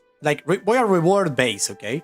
So, for example, I do a thing, for example, I do my homework. I need to wait 24 hours until the professor sees it, because it's 24 hours until someone can grade it. I'm going to feel discouraged of doing so because there is no instant gratification at all. I'm just gonna be there I don't have instant gratification. I don't give a damn. I could do other things. Or even worse, I would just be thinking about doing that. That's why usually when you're autistic, you just arrive to the class and you do the homework right there and there. 50 minutes before the whole thing starts. Oh my God. Yeah, for everybody else. But for allow me to have hobbies from the... Bam, no more hobby time. Yeah, indeed. That's not how autistic works. We need another type of thing. Oh, look at what we did. Yeah, indeed. Will tell my mother it is wrong for me to have adults at teen or adult age and I need to grow up. No! Yeah, indeed.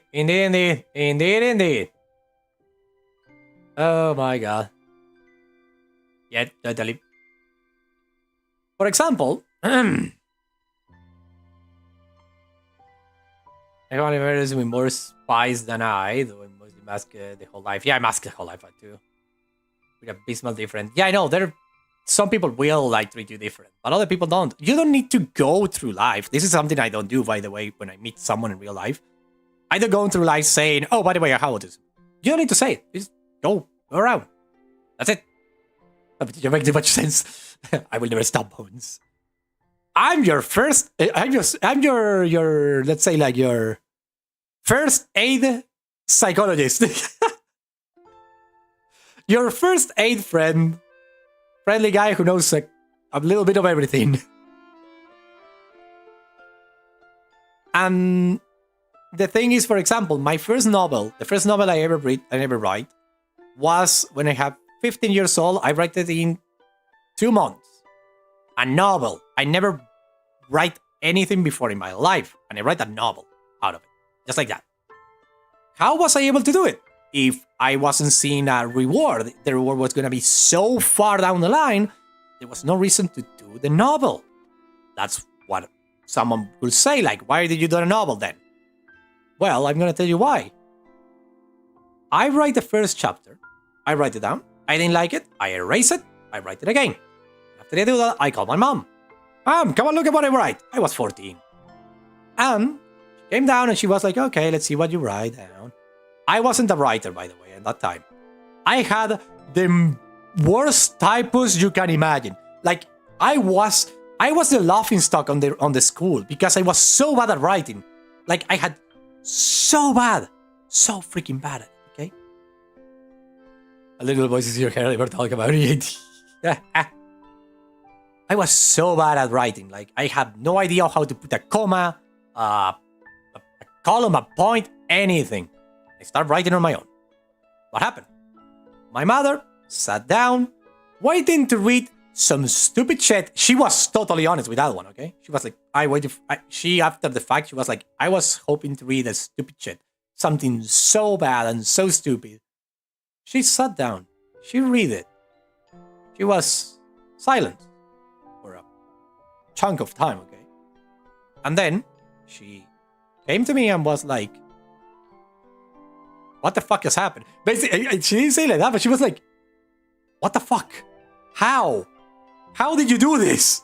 And I was like, did what? That's amazing what you wrote down. And it was like, really? I found it pretty normal. Like, I found it pretty mediocre. She was like, that's a genius. So, with that kind of like, like reward of seeing my mother happy, I write another chapter the next day. And my mother that day, after that, she read it and she was like, this is getting better.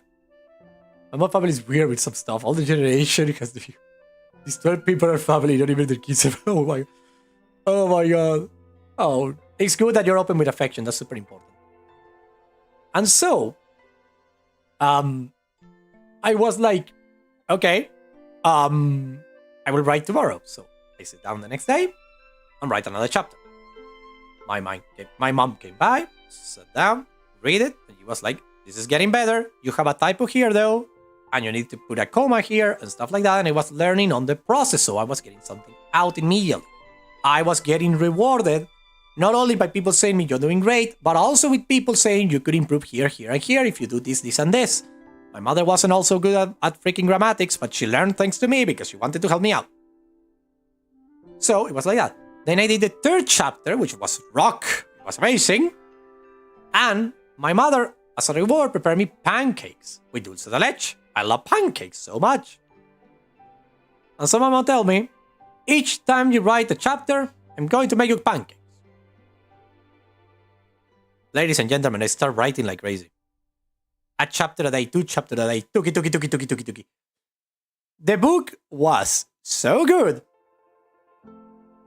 In the sense of like, my mother loved it so much that like, like pancakes indeed.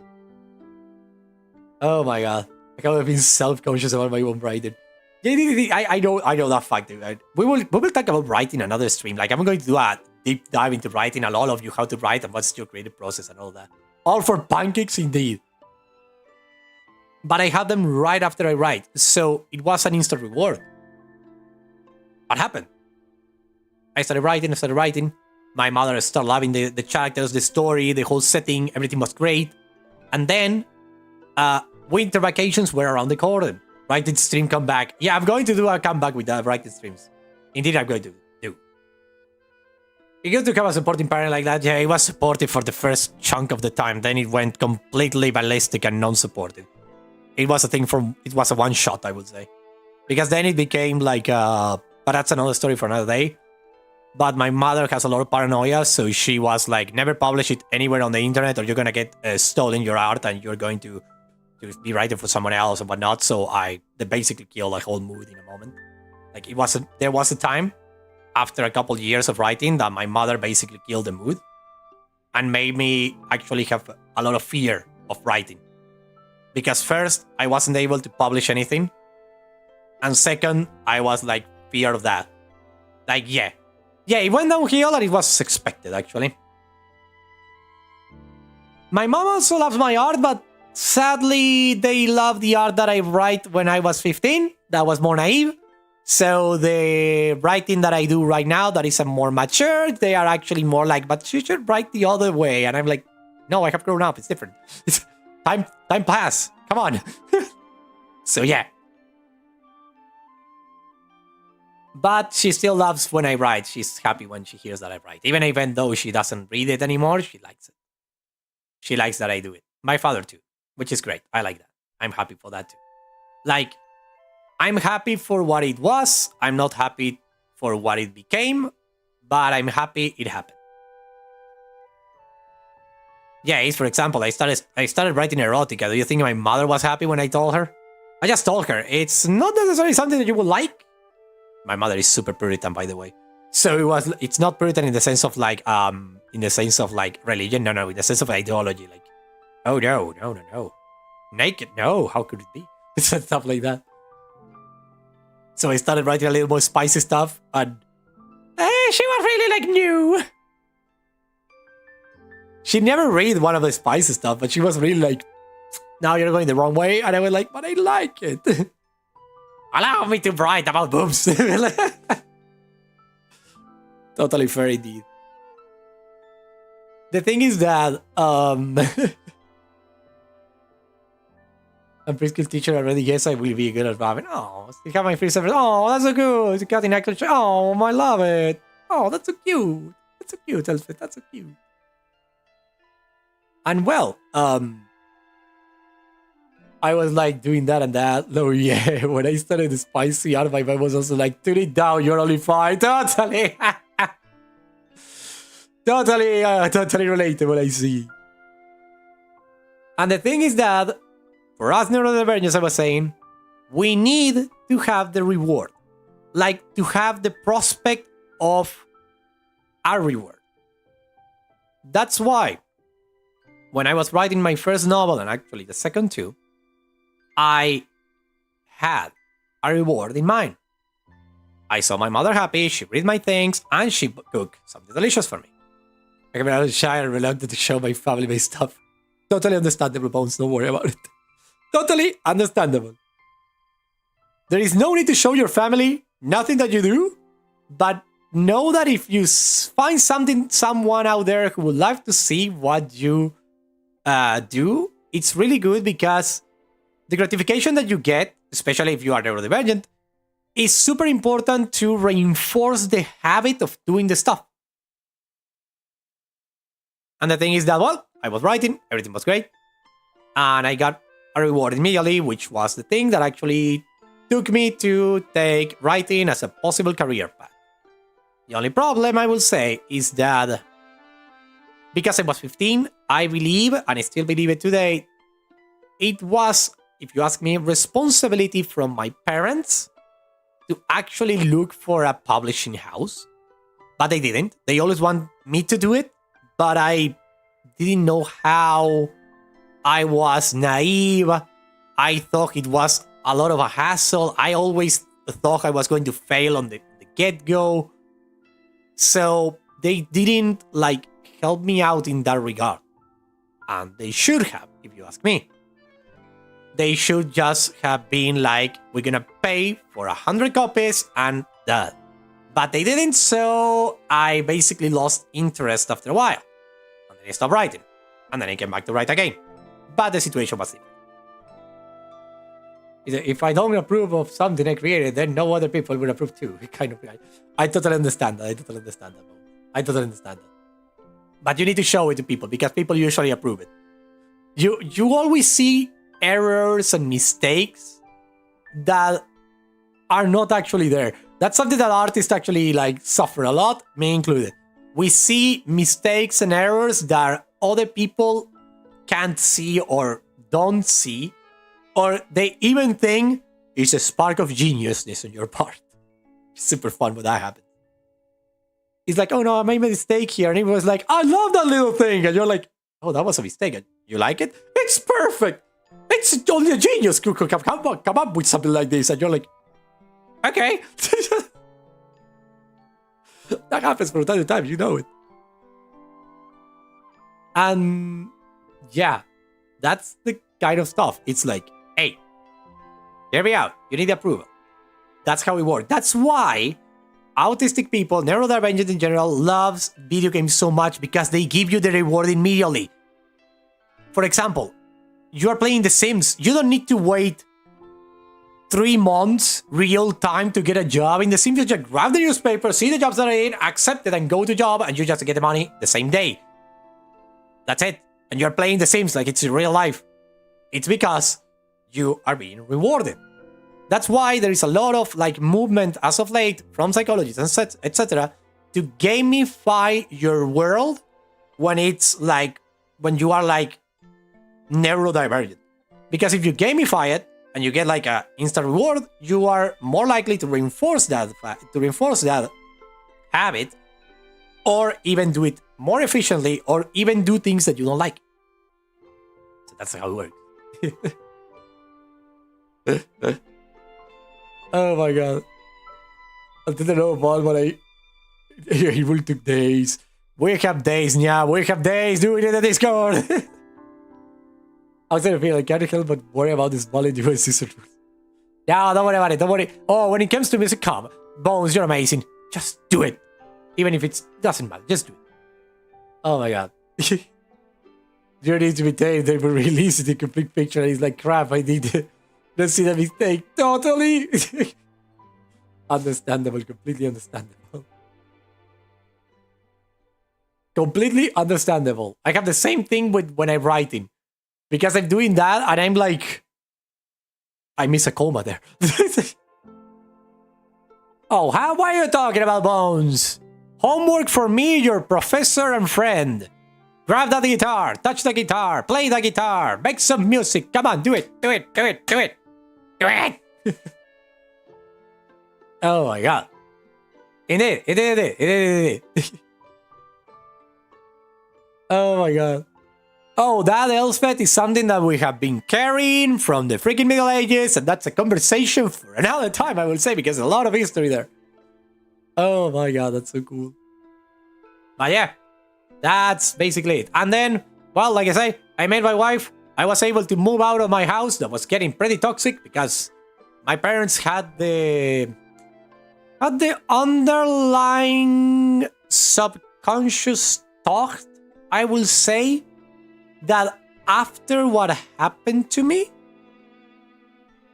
my life was ruined forever. So they were actually like downplaying me a little bit too much, treating me like a PTSD patient that was not going to be able to do anything in life, like someone who had wasted away his best years forever and ever and will never get them back, so will never get to anything. I was a disappointment to the family. So then Danny was like, hey, I got a home. Do you want to be here with me? And I was like, of course. We read a piece I made on Discord. It's about a lore I'm creating. Of course I will. Of course, yeah, of course. Send it. Oh my god. Sounding Germans to sound evil, but in fact the Lewis cookies recipe. I love it. It's cool. That's cool, boss. Yeah, but that's because my parents never really understood what happened to me.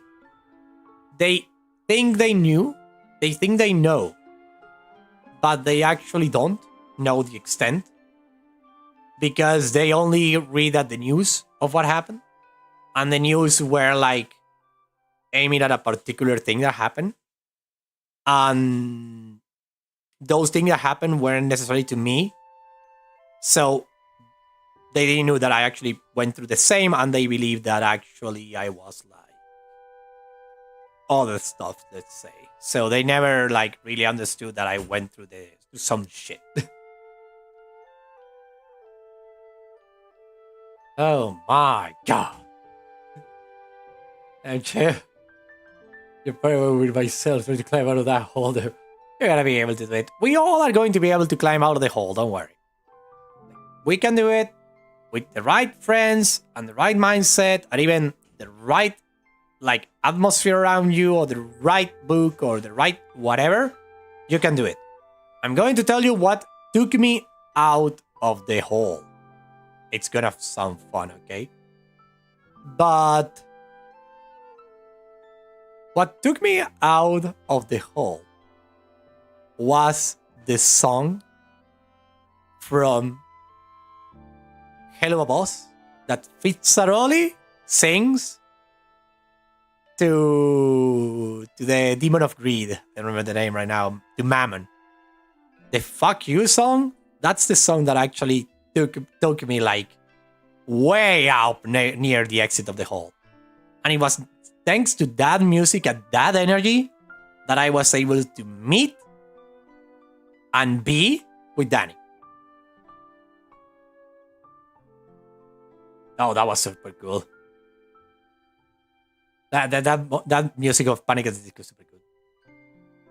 Everything about a very part of the Sebeki totally. Favorite Panic! At the Disco said, yeah. Yes. How the souls work of the Razor made him. Q&A part. Oh no. I love to read that. Sounds cool. So yeah. And that's my story for today that took 2 hours and a half to say.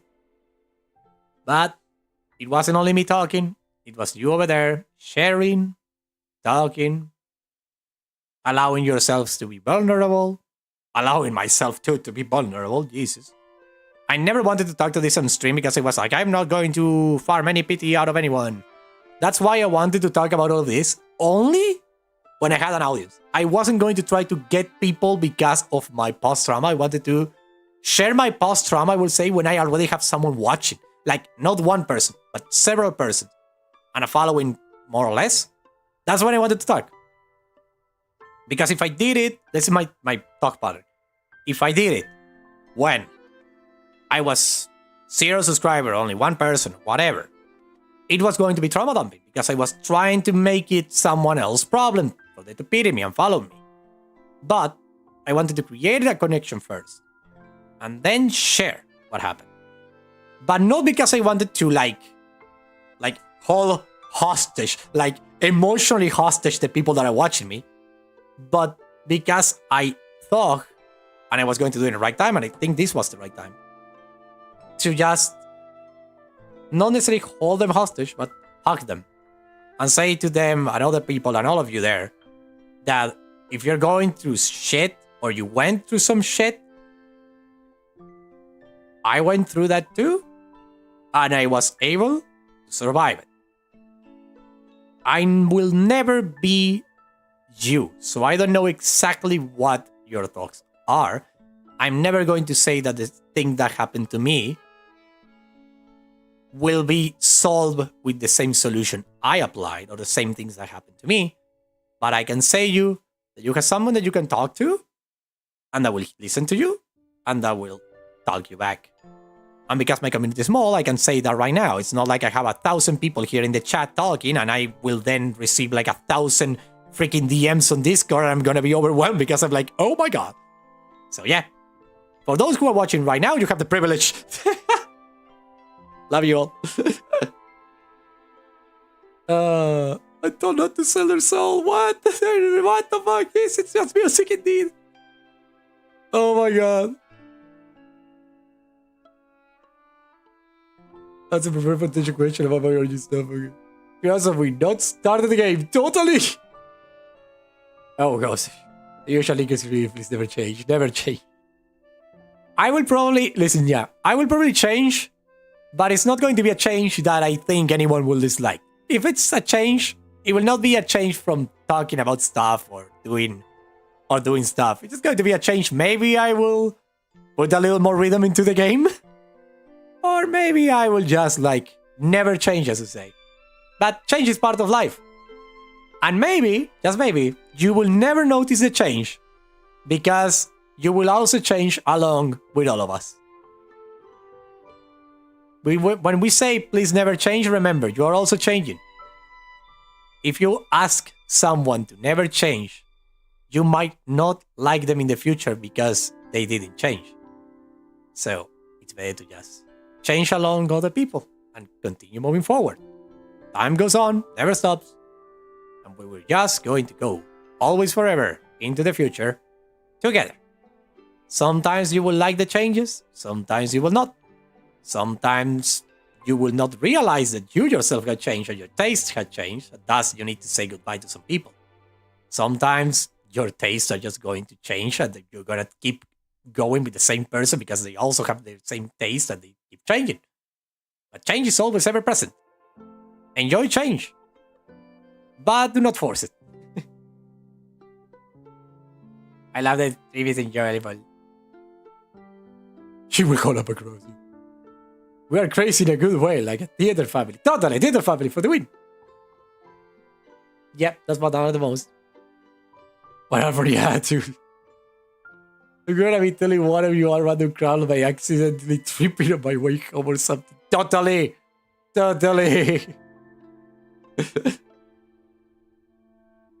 of love and empathy, and that's what's important. Indeed. Good change is welcome. Indeed. Okay. Now, shall we try to get to the island of the event in the hour that we still have left? They replayed they're going down the stairs like my cat girl chilling. That was a good idea. No. Oh no. No, well, Spencer, sure. Well, did you follow your feet? That's a good question. Did you fall like a cat or like a dog? For the love of God, my dogs, when they fall, they always fall on their back. So silly. Bet. Oh, that's a question indeed. Were you okay? Okay then. Let's go into this one. Let's start. Okay. Shall we start reading and see where the reading takes us? Let's go then. Let's try to go to the other place. And then I will ask you something. Something I will ask you, okay? 2 hours later. Hello everyone. Today we're playing Infinity Nikki. Good afternoon everyone. Today we're playing Infinity Nikki. Totally. I wanted to say this now. Listen. We are going... Not the first bishop that happened. Okay, perfect. It was okay. If you were okay, then it was funny. I have a say. It's like, as long as you're not bleeding or have a broken bone, then the fall is funny. As long as you're not injured and you can laugh along with all of us, then it's fine. Oh my god. This is what we're gonna do, okay? Listen to me. We're gonna go to the event place. We're going to purify whatever we find along the way. I'm going to read all the stuff that we come across. So funny stuff are going to ensue for the next 14 minutes. After that, I'm going to ask the thing to those who are on YouTube, okay? Listen to this. You're gonna come to Twitch when I'm about to finish the stream. Once we have the number of viewers on the Twitch up, I'm going to do a raid to Kim. We're going to say hi to Kim. I'm going to go because I'm going to be extra tired because I have been talking for a lot of time without like any kind of stop. And then I will going to say hi to Kim. I'm going to wish them luck. If you want to stay with her, stay with her. They are amazing. It's the best person ever, Kim. And then I'm going to go and cook something because I'm hungry. So, shall we go now? I did try to read my text eventually. I didn't his best up. We're gonna do it. I'm going to do it. Now, let us jump into thing. 1, 2, and 3. Let's play Infinity Nikki. For crying out don't. For crying out loud, let's start. Damp mood. I mean, I was the one person that made people laugh in my scene. Yes, another scene I pulled I love, dude. Dancing to the door and saying, "Who put the door there?" I love it. I love it. Yes, yes, Elfit. That's the spirit. Yes. Let's go now. Damp mood. The moist air teased Momo's once soft fur. It was moisted because the room was really hot, you know. All the action with his harem really put the temperature up a notch. Inadvertently tinting the tips with a touch of starlight, Momo couldn't be more pleased. Indeed, couldn't be more pleased. So many cats there, all desiring his touch and his pleas and his kisses. This was his one-of-a-kind starlight crown. We gotta go there, okay? Starry memory! After making his wish, Momo slowly opened his eyes. But it was so hard. He had his head on the table. That's what you know? You did a great job, Elspeth. And now we're gonna go all bananas. I'm gonna get going now. Okay, we're gonna have a lovely time together. Okay, we're gonna catch you all this time. Yeah, I'm going to be more active in the upcoming stream. Yay! See you later, Bones. Have a beautiful night's sleep, sweet dreams, and I hope the university goes well this week. Hugs. Let's continue now, Elspeth, and yeah. After making his wish, Momo slowly opened his eyes to find that he was really on a harem. Before him lay a brilliant night sky, with a gently friend by his side. What? Wait, I'm not making this up. This went out. This is. They are putting me in a with silver plate, okay? With a gentle friend by his side. In this moment, all his worries vanished, and the shining sky became one of Momo's most cherished memories. The sky, because he had his back against the floor while he was looking at the sky. Yes. By the way, remember to tell me if I'm going too freaking crazy. Momo blinked his eyes and realized Nikki made him into a purse. He was in constant agony, feeling his body that was no longer there. It was a ghost pain, forever. We're coming for the K much? Jesus Christ, I love it. I'm going all lovey-dovey, maybe a little horny, and you are all go for cosmic horror galore. Starry's hand. The ground beneath Momo's paws seemed enchanted, soft as cotton candy. With these socks, the journey will no longer feel tiring. I have the weird feeling, now that I think about it, that Nikki actually turned freaking Momo into clothing. And Momo is like retreated back into a mind space where he is actually wearing the clothes when he's actually being weared by Nikki. Are very far away from them. Mono, Nikki, you! Wait, I have the bottom here. I should have the bottom here. Let me see. I don't see it anymore. Why is not anymore anywhere? My freaking bleep. This one is a bleep? No, this one not a bleep. I don't have the bleep anywhere. So sad, Alexa plays Despacito. You're not here anymore. Nikki, you I will kick you. Leave out. That's my lore now. All of this is like Momo retreating to a place where he can no longer feel the pain. Meet your wishes. Momo closed his eyes and made a wish, longing to accompany Nikki to every corner of the world. At that moment, a shooting star struck across the sky, as if answering the wish with, I hear you.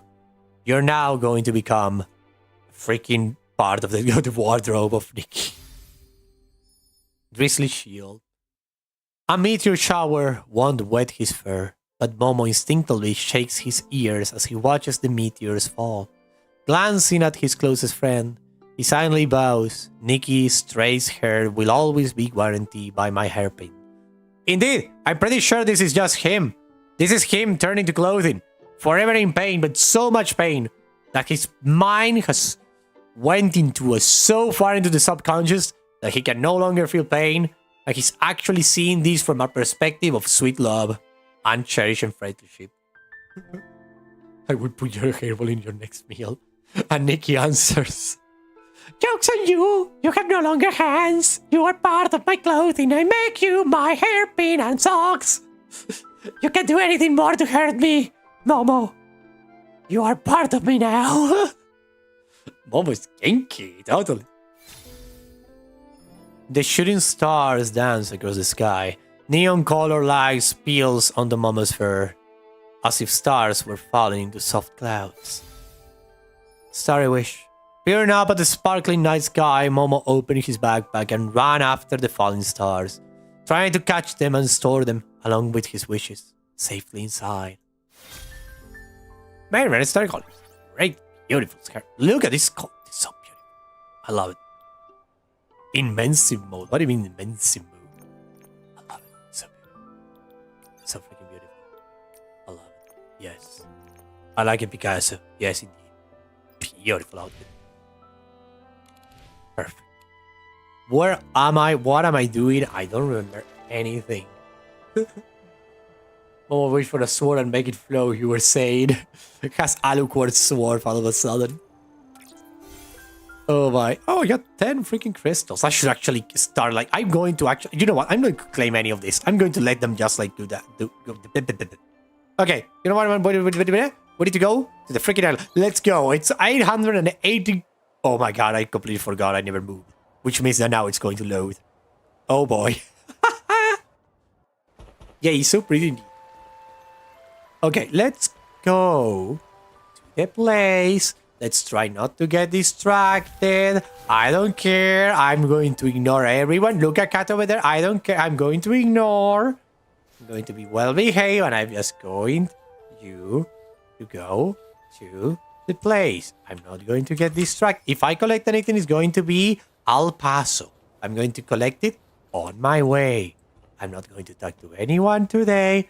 I'm just going to go and see the island of the horny king that dances all day with the carnival mask. What are you saying? It's a carnival mask. I'm so... Oh, Windstar, I can see it.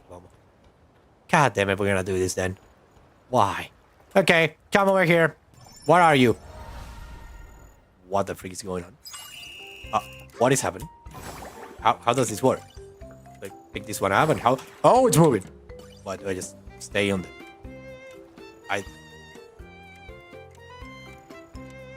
Oh, I see. Now I need to jump. Not difficult at all. I find it kind of sweet. Whee! Purify, purify, purify, purify. Why do I hear the sound like the time is running out? Ah, shit. I need to grab this before the time goes out. Seems like it. Okay, I got one. Got it. Oh, look. Drugs for the dragon. Come over here. Inspiration drugs. Okay, have that. Let's continue going to the carnival line. The carnival festival. Your love is so much. You're welcome. This is all a dream made by Nikki. Oh, it's just a fan fiction made by Nikki. I don't know if I ever going to be back here. Should I go to the slowest game ever, or should I just continue? I'm going to continue. I need to get to the carnival thing. I cannot wait. I cannot keep postponing this. I need to go into the carnival. Where the carnival what the frick is that? What is this? Wait. The note says this the wishing man only appears in the evening. What? What is this place? Where am I? I don't care. I'm going to continue walking. What is going on? I have no idea. There are so many things here that I should be talking with people and stuff and all that, but well. Okay, we have activated this. Yes. I'm not even going to go... Oh, yes, I should go to the realm of change because it's really better. We took so long open the game that the game is punishing us by lagging totally. I deserve that. Well, Realm of Eureka? I haven't gone to this Realm of Eureka. Oh, I haven't. Well of fortune. It will bestow upon those who venture into the trial realm and restore peace to the ancient waterways. Oh, let's do it. Why not? Yeah, why not? God damn it. Oh no. That was the main play. Play the main though, it's pretty good. I go to do it. That's the idea. We need to collect 20 Eureka shots. Get out of my way. We have these things over here. Why are you here, little things? You should be harassing a frog. Call it. No, grab that. Yes. Grab this one too. Yes. Grab it. And now go over here. Yes. Yes. Hyper focus. Autistic powers to me. Hyper focus galore. You're not going to get me. Got it. Running. Doing dashes. Running. Jumping. Got it. Damn it. Okay, going around it. Everything's fine. Over here. Yes. Got it. Go over here. Oh boy. Hyper focus galore. No. Going up. Got this. Freaking smiley faces out of hearts. Oh boy. Grab this. Grab this other one. Yes. I'm doing it great. I guess. I think. Yes. Shoot again, you son of a. There we go. Now grab this. Jump to the other pond. I had 20. Yes. Yes, indeed. Oh my god. If I had to get rewards, how much vital energy can all of it? Max out? Replenish? What do you mean? How do I get to like put everything like what is vital? This is vital energy, right? Yes. Right. What about if I go all the way? 25 is mine? Replenish. What do you mean replenish? What is happening? Energy crystal. What? What? What am I doing here? Don't max out. Oh, okay. So don't max out. Then I leave it. Oh, consume 7 times. There it is. I see it now. I'm stupid. Thank you. I got it. So this 20 is okay. So I need to go to this one. Yeah. So I do this. I go for 8. I go for 8 then. Yeah. I go for 8. 8 is fine. That's fine. 8. 8 is okay. I guess. Yeah. 3 or 4 or 5. Spend the stamina to recommend. Okay. Yes. Okay. Infuse then. 2 kitty.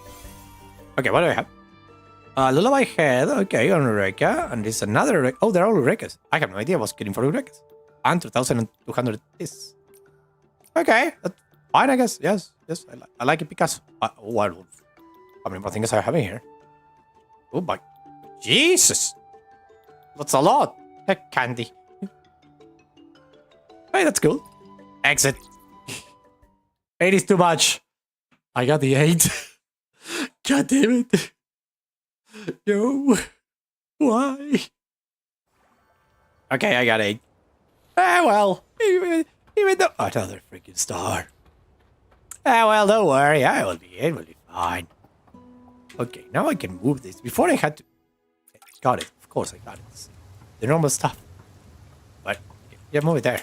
Grab this, jump over here. Grab the star. Whee! What is it good to level 1 of the issue factor? Perfect. Whee! Yep. Grab this. Going to the event of the carnival. With the rain, listen. With the rain, I feel like I'm in Skyrim. So how about we throw a fush rod out of here? I don't know who you are, but I have no time. I have in 3 hours speaking thing. I found what? What do you say? What do you? Purify. Purify. Drugs. Right. Oh, look at that! More of those. Hello, I'm here to purify the crap out of you. You are all making it easy. You are all in the same position. Die. Oh my god. Open. What do we have here? Ooh. Unruly Blade. A sketch on the back of a ticket to a Blade art exhibition. Mere note. Blade can also be carefree and unruly. Yes. Seeing it solely as the embodiment of elegance might be the greatest misunderstanding. That's what the chef said to me when we went to the party he did. Yes. I like it because... Yes, indeed. Sexy things. You. Who left that one message here? Someone left a message? Hello? What message did he left? Let me read it. Diamonds here, raining down from far and near. It's cute, Qataris. Well done. Cute. Hey, I like that one. Yay! Hey! Whatever knows you, Karen. Who's Karen? Who's Karen? Pick it up, pick it up, pick it up, pick it up, pick it up, pick everything on the way, destroy the ecosystem. What kind of witch house I'm in? There's a Winston around here? Like, how much of an around? I clicked the button. What could it be? What kind of around? Oh, that around. It's a butterfly, isn't it? Do I have the correct thing? Yes, I have. Grab it. Slowly, Nikki. Slowly. Slowly. Frick, it went up. But I can jump. Hi! Hi! Ah! Got it! Yes! Ta-da! Thank you, Momo, for selling out the poor butterfly that I just converted into a boom star. Give me this, give me this, give me this, and give me that, and give me this, and give me that, and give me this, and give me that. Oh, Arden, another one of your challenges. Yeah, but I have no time. I have still 283 meters to go through. Another wing star around here. Well, Mama, where is it? Oh boy. How do I reach that? Momo, what the hell? Momo, how? Let me read the chat. We're dealing with an annoying dragon now here. Totally. Imagine that. Freaking Skyrim out of the blue. Purifying! What a Skyrim. Okay, how do we get up there? Well, first we go up here. After that, we need to get that. We got it. Oh, take a look at this. Die, die, die, die. Purify, purify, purify. They're sleeping and I'm just destroying them. And you know what? I will grab this one too because I can. Come over here. Okay, so jump over here. Whee! Then jump over here. Whee! And then jump over here. Whee! And then jump over there. Whee! And then just fall. Whee! Got it. Yay. Look at it. Look at it. 280 meters to get to the horny freaking place. Come on. Let this Nikki be the Bojaroo that she wants to be. Because my Nikki is a fanfiction writer that loves kinky things. Whee! What did I just got? Nothing. Oh, I see it. No, wait. I got something.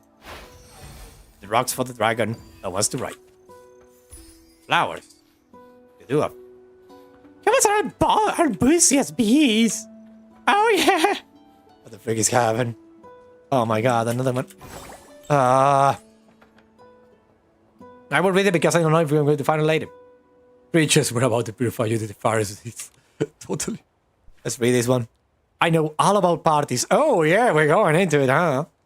For as long as I can remember. I have always been a knowledgeable, fewish sprite. There hasn't been a book in the entire Wishing Woods that I haven't read. Over time, I became somewhat famous, and my admirers began calling me the Encyclopedia of the Wishing Woods. What a fitting title.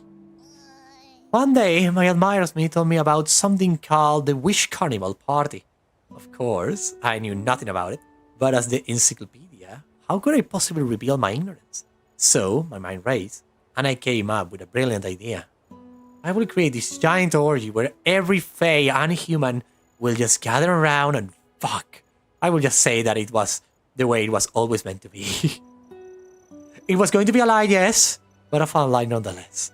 I told them that the next day I will hold a lecture on the party and share everything I knew about it with them. Let's say the orgy. Freaking fairy. Back at home, I was faced with a stack of unopened books, unsure what to do. But being the clever fewish sprite that I am, I thought of my dear old father, who happily agreed to help his curious son. He told me many things. Nikki, it's Nikki time, totally. Long ago, a floating island rose above a silken lake. The sound of music at that time was deafening, and the curious Feywish sprite all came to see what was happening. One brave Feywish sprite noticed a mask on the island, reached out, and put it on. It became a kinky party after that. Suddenly, he began to dance wildly. Yeah, we say dance, say other thing. We are PG. Influenced by the passionate vibe, the other Feywish sprites intertwined themselves in lustful love. Also started swaying. Thereafter, the Feywish sprite called this event the Wish Carnival Party, and the mask became known as the Carnival Mask. Years later, the large floating island rose again, but this time, The famous sprite who refused to wear the mask caused chaos at the party. Since then, whenever the party arrives, the Wish Celebrators Center announces party king candidates and recruits many volunteers. Because if not, nobody's able to get into the mood. Being as clever as I am, I, of course, memorized these key points. But would you believe it? After a short nap, I had forgot everything. It was all that troublesome Bet's fault. In my panic, I had no choice but to make up a new story on the spot during the lecture. Thanks to my learned manner, I made the whole story sound incredibly captivating. I created another kind of party indeed. However, with a Q&A session at the end of the lecture, another famous sprite asked me a question I wasn't prepared for. So annoying! Being not so knowledgeable always make others envious. Everyone take this as a warning. Do not be the encyclopedia. They might ask you some kinky stuff that you didn't know about and you're gonna be like, oh boy, I didn't know that was possible. Okay. That was a nice story. Thank you, Fae people. You are all kinky, as I suppose. Because you're immortal, you are prone to other things that people are not necessarily aware of. Why did I went full on kinky there? I have no idea. What up? Yeah, up on this wish pass. You know how I'm going to pass? I'm not going to go there. I'm going to do this. Frig your path. Anarchy rules. The frick is this? Hello? Hi? What? Are you evil? Yes. They are, okay. I will just have to purify you. This is not a war crime. This is mercy upon yourselves. Nope, deny. You too, deny. I think I just, I think I just kill a lot of party little things that were having a good time. But I'm Nikki, so whatever. I did the right thing. I just killed the innocent. What did I get from that? Another... That was it? Nothing else? God damn it. Oh, what about now? What am I about to read now? God damn it. Even in... Avenging the Wishing One in the War of Heavens Volume 2. Huh? What now?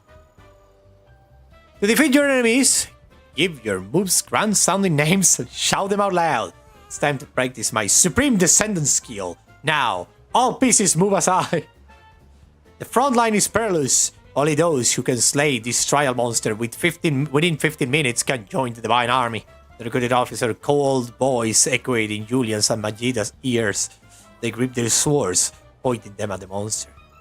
Human, let's go, Magida said, taking a deep breath and channeling energy into the sword, which began to glow blue. Roar! The monster howled as it lunged at Magida. Wishing barrier, Magida shouted as a blue shield of light formed, blocking the monster's heavy blow.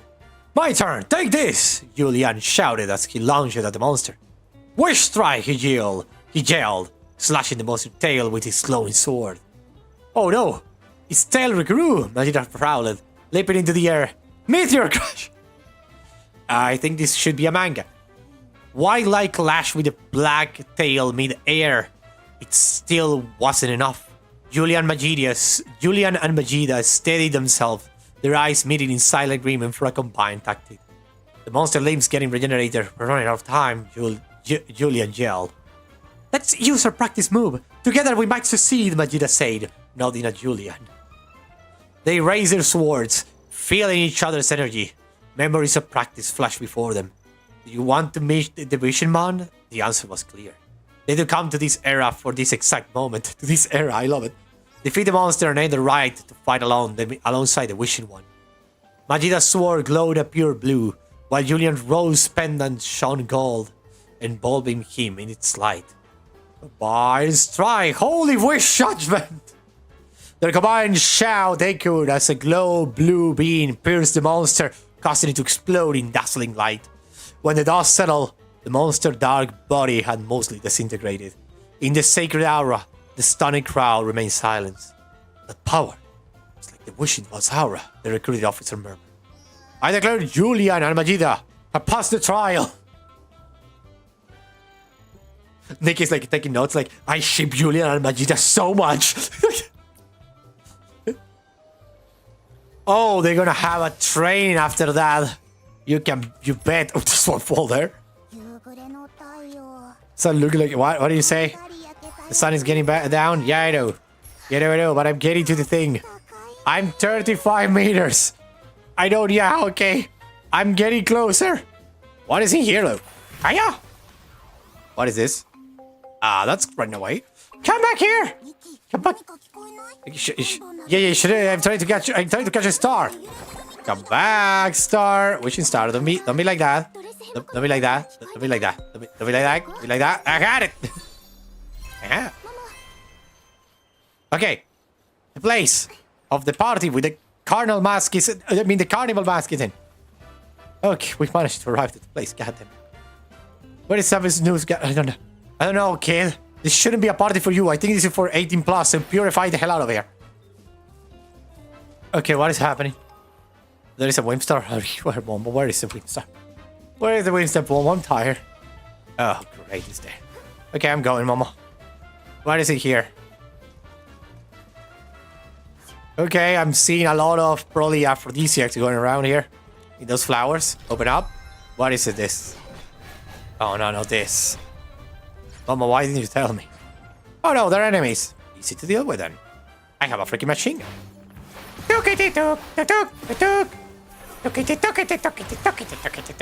Purify! Purify! Purify!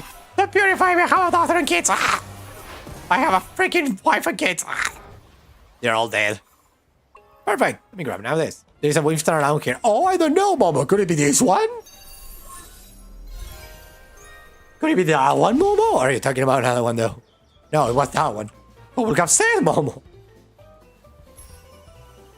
Oh, my. Okay, let's go to the freaking scenario. Or to that. I know, there are a lot of places to go, actually. We'll grab a aromatic essence. Hello. Oh, so many of you. When is the adult party? Oh, that's not yet being done. It's like the last day, so... Oh, yeah, that makes sense. Everyone needs to know each other in order to know which partner they're going to choose. I like that. I like that. That's really BDSM for all of you. I like it. Yep. Yeah. Indeed. Oh, my. Okay. Ah. But ladies and gentlemen, it's been almost 4 hours. I have been talking non-stop. We have at least arrived to the place. Tomorrow, we will continue. And this afternoon, like in the afternoon / evening, I want to stream something else. I'm not sure what. We're gonna see. Probably Zenless Zone Zero because I want to keep seeing anime ladies. Sure, super cute. And that's it for today. Oh, well, for this stream. 4 hours. Pause. Get my shit together. Rest. And then we'll be back. Oh, boy. Oh, by the way, if you want to watch a cute anime in Netflix, there is one that is The Apothecary. I don't know what. It's about the girl that is an apothecary in like an ancient China kind of scenario. It's really cute, really beautiful. Totally recommend it if you want to see something cute, beautiful, and really, really, really intelligent. Very, really cool show. But now, time to go.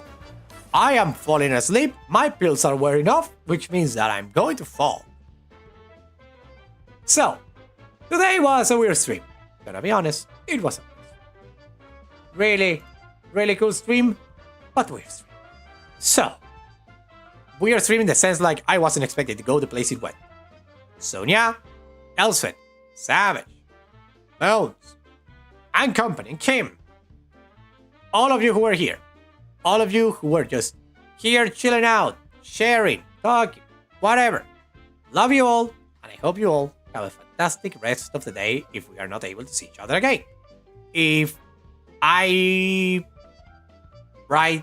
make a stream in the evening, we might see each other there if you are able to get there. If you're not able to get there, no problem. We will see each other tomorrow at the same time as today, more or less. So, good luck, everyone. Have fun. Have a good time moving out, yeah? Have a good time, Elsfet, doing what you're doing, and have a good time, everyone. I will see you all in the next The Lost Valley channel stream. So, bye-bye, everyone. Bye-bye, bye-bye, bye-bye, bye-bye. I'm hungry as hell, tired, everything. See you later. Bye-bye. Oh wait, wait a minute. Remember, come to the wait a minute. Come to the Twitch. We're gonna do a raid. So yeah, I'm going to end the stream on the YouTube part. Then we're gonna go and do the raid in the freaking other thing. So please come to the Twitch so we can do the raid. You can stream, say hi to them, and then I will take my leave. So see you then. Bye bye to those on YouTube. See you on there, and I will redirect all the ones who are watching or are currently on the Twitch to Kim's stream. See you later.